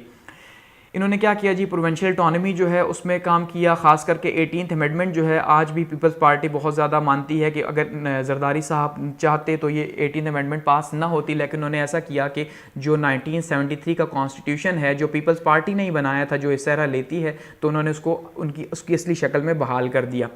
अच्छा, वाटर मैनेजमेंट के ऊपर, डैम्स के ऊपर उन्होंने काफ़ी ज़्यादा काम किया, लेकिन हुआ कुछ भी नहीं, गो कि इनकी प्रायोरिटीज़ में शामिल ज़रूर रहा। सिविल मिलिट्री रिलेशनशिप काफ़ी बेहतर रहे इनके दौर के अंदर, क्योंकि ये आपको पता है कि माना जाता है कि अफ़ाम व तफ़हीम से मामलात को लेके आगे चलते हैं। क्राइसिस का सामना करना पड़ा कौन कौन से, उसमें एक तो कुल्लियन जो है नवाज शरीफ साहब जो है वो 1.5 साल बाद ही जब दूर हुए इनसे, जब यानी PMLN जो है दूर हो गई, तो उसके बाद उसने मूवमेंट स्टार्ट कर दी, हुकूमत के ख़िलाफ़ बोलना स्टार्ट कर दिया, ये काफ़ी ज़्यादा प्रॉब्लम हुआ। एनर्जी क्राइसिस बहुत ज़्यादा थे, 6 से 8 घंटे इवन 10 घंटे जो है वो लोड शेडिंग डेली की बुनियादों पर हो रही थी, तो ये बहुत ज़्यादा इस एनर्जी क्राइसिस ने इनकी गवर्नमेंट को नुकसान पहुँचाया। अच्छा, लॉन्ग मार्च हुआ, लॉन्ग मार्च नवाज शरीफ साहब ने किया वकीलों के साथ मिल के, इफ्तिखार चौधरी जो थे उनको बहाल करने के लिए एक की धमकी दी गई और एक लॉन्ग मार्च हुआ, ठीक है। और इसी तरह से जुडिशरी को फिर रिस्टोर किया गया इनके दौर में, ये खुद क्रेडिट लेते हैं, जबकि नवाज शरीफ साहब कहते हैं उनके लॉन्ग मार्च की वजह से हुआ।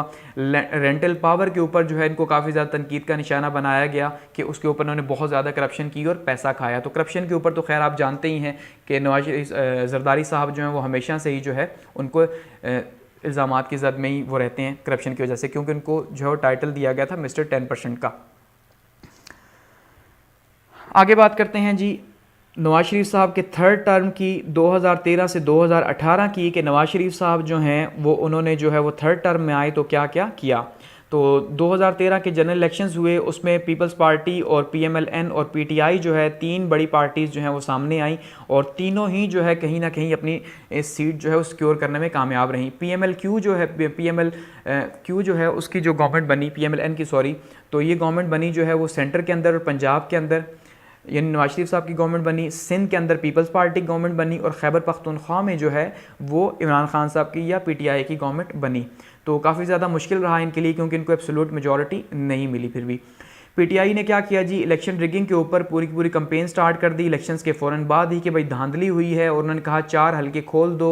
नवाज शरीफ साहब ने 4 हलके नहीं खोले, नतीजे के तौर पे लॉन्ग मार्च हुआ और फिर ये एक पूरे का पूरा एक जो है प्रोटेस्ट बिल्ड हुई जो तकरीबन 3 साल तक चलती रही इनके दौर में। ऑपरेशन ज़रब-ए-अज़्ब जो है स्टार्ट हुआ इनके दौर में, यानी कि जो एजेंसीज़ हैं यहाँ पे और अफ़गानिस्तान के बॉर्डर के ऊपर जितने भी तालिबान थे उनके ख़िलाफ़ जो है ये ऑपरेशन स्टार्ट किया गया आर्मी की तरफ से। ड्रोन अटैक्स जो है इनके दौर में होते रहे, इसके ऊपर भी इमरान खान साहब ने बहुत ज़्यादा तनकीद का निशाना इन्हें बनाया, और ड्रोन अटैक्स के ऊपर जो है वो काफ़ी ज़्यादा धरने भी इनको सामना करना पड़ा इमरान खान साहब की तरफ से। इकनॉमिक कंडीशंस जो है मुल्क की ज़्यादा बेहतर नहीं थी, उसके ऊपर भी करप्शन के इल्ज़ामात इनके ऊपर लगते रहे। इंफ्रास्ट्रक्चर डेवलपमेंट या CPEC के हवाले से जो इनका प्रोजेक्ट थे उनको आगे लेके चले तो ये काफ़ी ज़्यादा जो है मुस्बत जो है मूव रही। APS अटैक हुआ इनके दौर के अंदर, यानी कि जो पेशावर के अंदर जो है हमने देखा कि आर्मी पब्लिक स्कूल है उसके ऊपर जो है वो अटैक किया गया और तकरीबन 140 के करीब बच्चों को शहीद किया गया वहाँ पे। तो ये एक काफ़ी जो है वो बुरा सानिया रहा इनके दौर के अंदर। पानामा लीक्स हुई, उसके बाद फिर हमने देखा पानामा लीक्स की वजह से जो है वो सुप्रीम कोर्ट ने जो है वो एक हेयरिंग चलाई नवाज शरीफ के ख़िलाफ़, और नवाज शरीफ साहब को जो है अपनी प्रॉपर्टीज़ का जवाब देना था, ये नहीं दे सके और इस तरह से इनको डिसमिस कर दिया गया। और फिर जो है 1 साल के लिए तकरीबन शाहिद खाकान अब्बासी जो हैं वो प्राइम मिनिस्टर रहे मुल्क के, और फिर इस तरह जो है वो 2008 मई के अंदर 18 के अंदर नए इलेक्शंस जो है वो अनाउंस हो गए। एंड की तरफ बढ़ते हैं और बात करते हैं अपने लास्ट एरा की, और वो है जी इमरान खान साहब का। ठीक है, इमरान खान साहब की हुकूमत जो है वो इस टाइम पे मौजूद है। तो इमरान खान साहब ने 2018 के इलेक्शन में जो है वो कामयाबी हासिल की। ठीक है, पंजाब के अंदर, पंजाब में, खैबर पख्तूनख्वा के अंदर और सेंटर के अंदर जो है इनकी गवर्नमेंट बनी, और बलूचिस्तान के अंदर भी जो है फिर इन्होंने अपनी गवर्नमेंट बनाई भी है। और आप देखें सिर्फ सिंध जो है उसके अंदर जो है पीपल्स पार्टी की गवर्नमेंट मौजूद है। ठीक है, और बाकी जो PMLN है नवाज शरीफ साहब की पार्टी, वो इस टाइम पे अपोजिशन के अंदर है पंजाब में और सेंटर के अंदर। ठीक है, पीपल्स पार्टी के साथ। तो अगर बात करें इनके रिफॉर्म्स एजेंडा की, जैसे हर गवर्नमेंट आती है रिफॉर्म्स लेके आती है, तो इमरान खान साहब भी बड़े बड़े नारों के साथ आए कि रिफॉर्म्स जो है वो करेंगे, और सबसे इंपॉर्टेंट चीज़ करप्शन जो है उसका खात्मा किया जाएगा, और जिन लोगों ने मुल्क को लूटा है, ठीक है, सबसे इंपॉर्टेंट का जो स्लोगन था कि मुल्क को लूटा है उनसे पैसा वापस लिया जाएगा, उनका एहतसाब किया जाएगा, जिसके ऊपर आप देखिए इस टाइम पे ने बहुत ज़्यादा तनकीद का निशाना भी जो है वो बनाया जा रहा है। ठीक है, तो उसमें नैब के रोल को जो है वो बहुत ज़्यादा अभी क्रिटिसाइज़ किया जा रहा है कि भाई नैब जो है हालांकि बनाया पीपल्स पार्टी और नून लीग ने मिलकर है, लेकिन इसके बावजूद नवाज शरीफ साहब इमरान खान के ऊपर इल्ज़ाम लगता है कि भाई उन्होंने जो है वो नैब को एक्टिव कर दिया अपोजिशन को पकड़ने के लिए। तो इसी तरह से अगर बात की जाए इनकी पॉलिसीज़ जो कंटिन्यू हैं, अभी इन्वायरमेंट के ऊपर इनकी पॉलिसीज़ हैं, इन्वायरमेंट के ऊपर दुनिया ने इन्हें माना कि भाई आपने जो है वाकई में एक अच्छा काम किया। इसके अलावा कोरोना अभी जो गुजरा आपने देखा, उसके ऊपर जो है वो दुनिया ने रिकगनाइज़ किया इमरान खान साहब को कि आपकी पॉलिसी जो कोरोना के ऊपर थी, जो स्टैंड था वो बहुत अच्छा था, स्मार्ट लॉकडाउन का। अच्छा, इसके अलावा अगर हम बात करें लोन स्कीम की, तो लोन स्कीम इन्होंने अभी इंट्रोड्यूस करवाई जी यूथ के लिए, ताकि आप कर्ज़ लें और अपना बिज़नेस कर सकें। FATF की शराइत जो हैं उसको माना जा रहा है, उसके लिए जो है काफ़ी ज़्यादा मुश्किलात का सामना इन्हें करना पड़ रहा है, और ग्रे लिस्ट से पाकिस्तान को निकाला जा रहा है, तो इसलिए बड़ी एफर्ट करनी पड़ रही है इनको। और ख़ास करके अपोजिशन की तरफ से अभी आपने देखा पहले भी मौलाना फजल रहमान साहब ने जो है वो एक लॉन्ग मार्च किया मौलाना साहब ने, तो इस टाइम पे दोबारा से इन्हें धमकी है कि भाई इस टाइम पे जो है ये पीपल्स पार्टी, PMLN और सारी की सारी पार्टीज़ जो हैं वो क्या करेंगी जी, एक लॉन्ग मार्च चलाएंगी, एक मूवमेंट चलाएंगी गवर्नमेंट के ख़िलाफ़। तो इस टाइम पे इनकी गवर्नमेंट जारी है अभी, और देखते हैं कि इन फ्यूचर जो है वो क्या होता है। तो यहाँ पे इस लेक्चर को जो है वो एंड करते हैं, काफ़ी ज़्यादा लेंथी हो गया, लेकिन जितने भी एजुकेशन के हवाले से इम्पॉर्टेंट जो है वो इवेंट्स थे वो सारे के सारे इसके अंदर डिस्कस हुए हैं 1947 से लेके 2020 तक के। ठीक है, तो एजुकेशनली जो है ये वीडियो आपके लिए बहुत ज़्यादा हेल्पफुल रहेगी कि आप पाकिस्तान की हिस्ट्री को समझना चाहते हैं तो आपको सिर्फ एक ही वीडियो जो है वो ये देखनी है, एक लेक्चर, और इसके बाद जो है आपको सारी की सारी हिस्ट्री जो है वो आपको पता चल जाएगी कि कब कब पाकिस्तान में क्या क्या होता रहा और क्या क्या रिफॉर्म्स आती रहीं। इसके अलावा एंड में एक सबसे इम्पॉर्टेंट बात, क्योंकि इतना लॉन्ग लेक्चर था और इतने लॉन्ग लेक्चर के दौरान अगर कहीं पे कोई मिसप्लेसमेंट हुई है या कहीं पे कोई ऐसी चीज़ जो कि शायद के हिस्सा ना रही हो, लेकिन वो अगर मैंने कही हो तो आप उसको कमेंट सेक्शन में ज़रूर जो है वो प्लीज़ मेंशन करें, ताकि जो भी देखने वाले हैं उनकी करेक्शन हो सके। और at the and thanks for watching, इतने लेंथी लेक्चर के लिए जो है आप मेरे साथ रहे, और यहाँ पे से एंड करते हैं।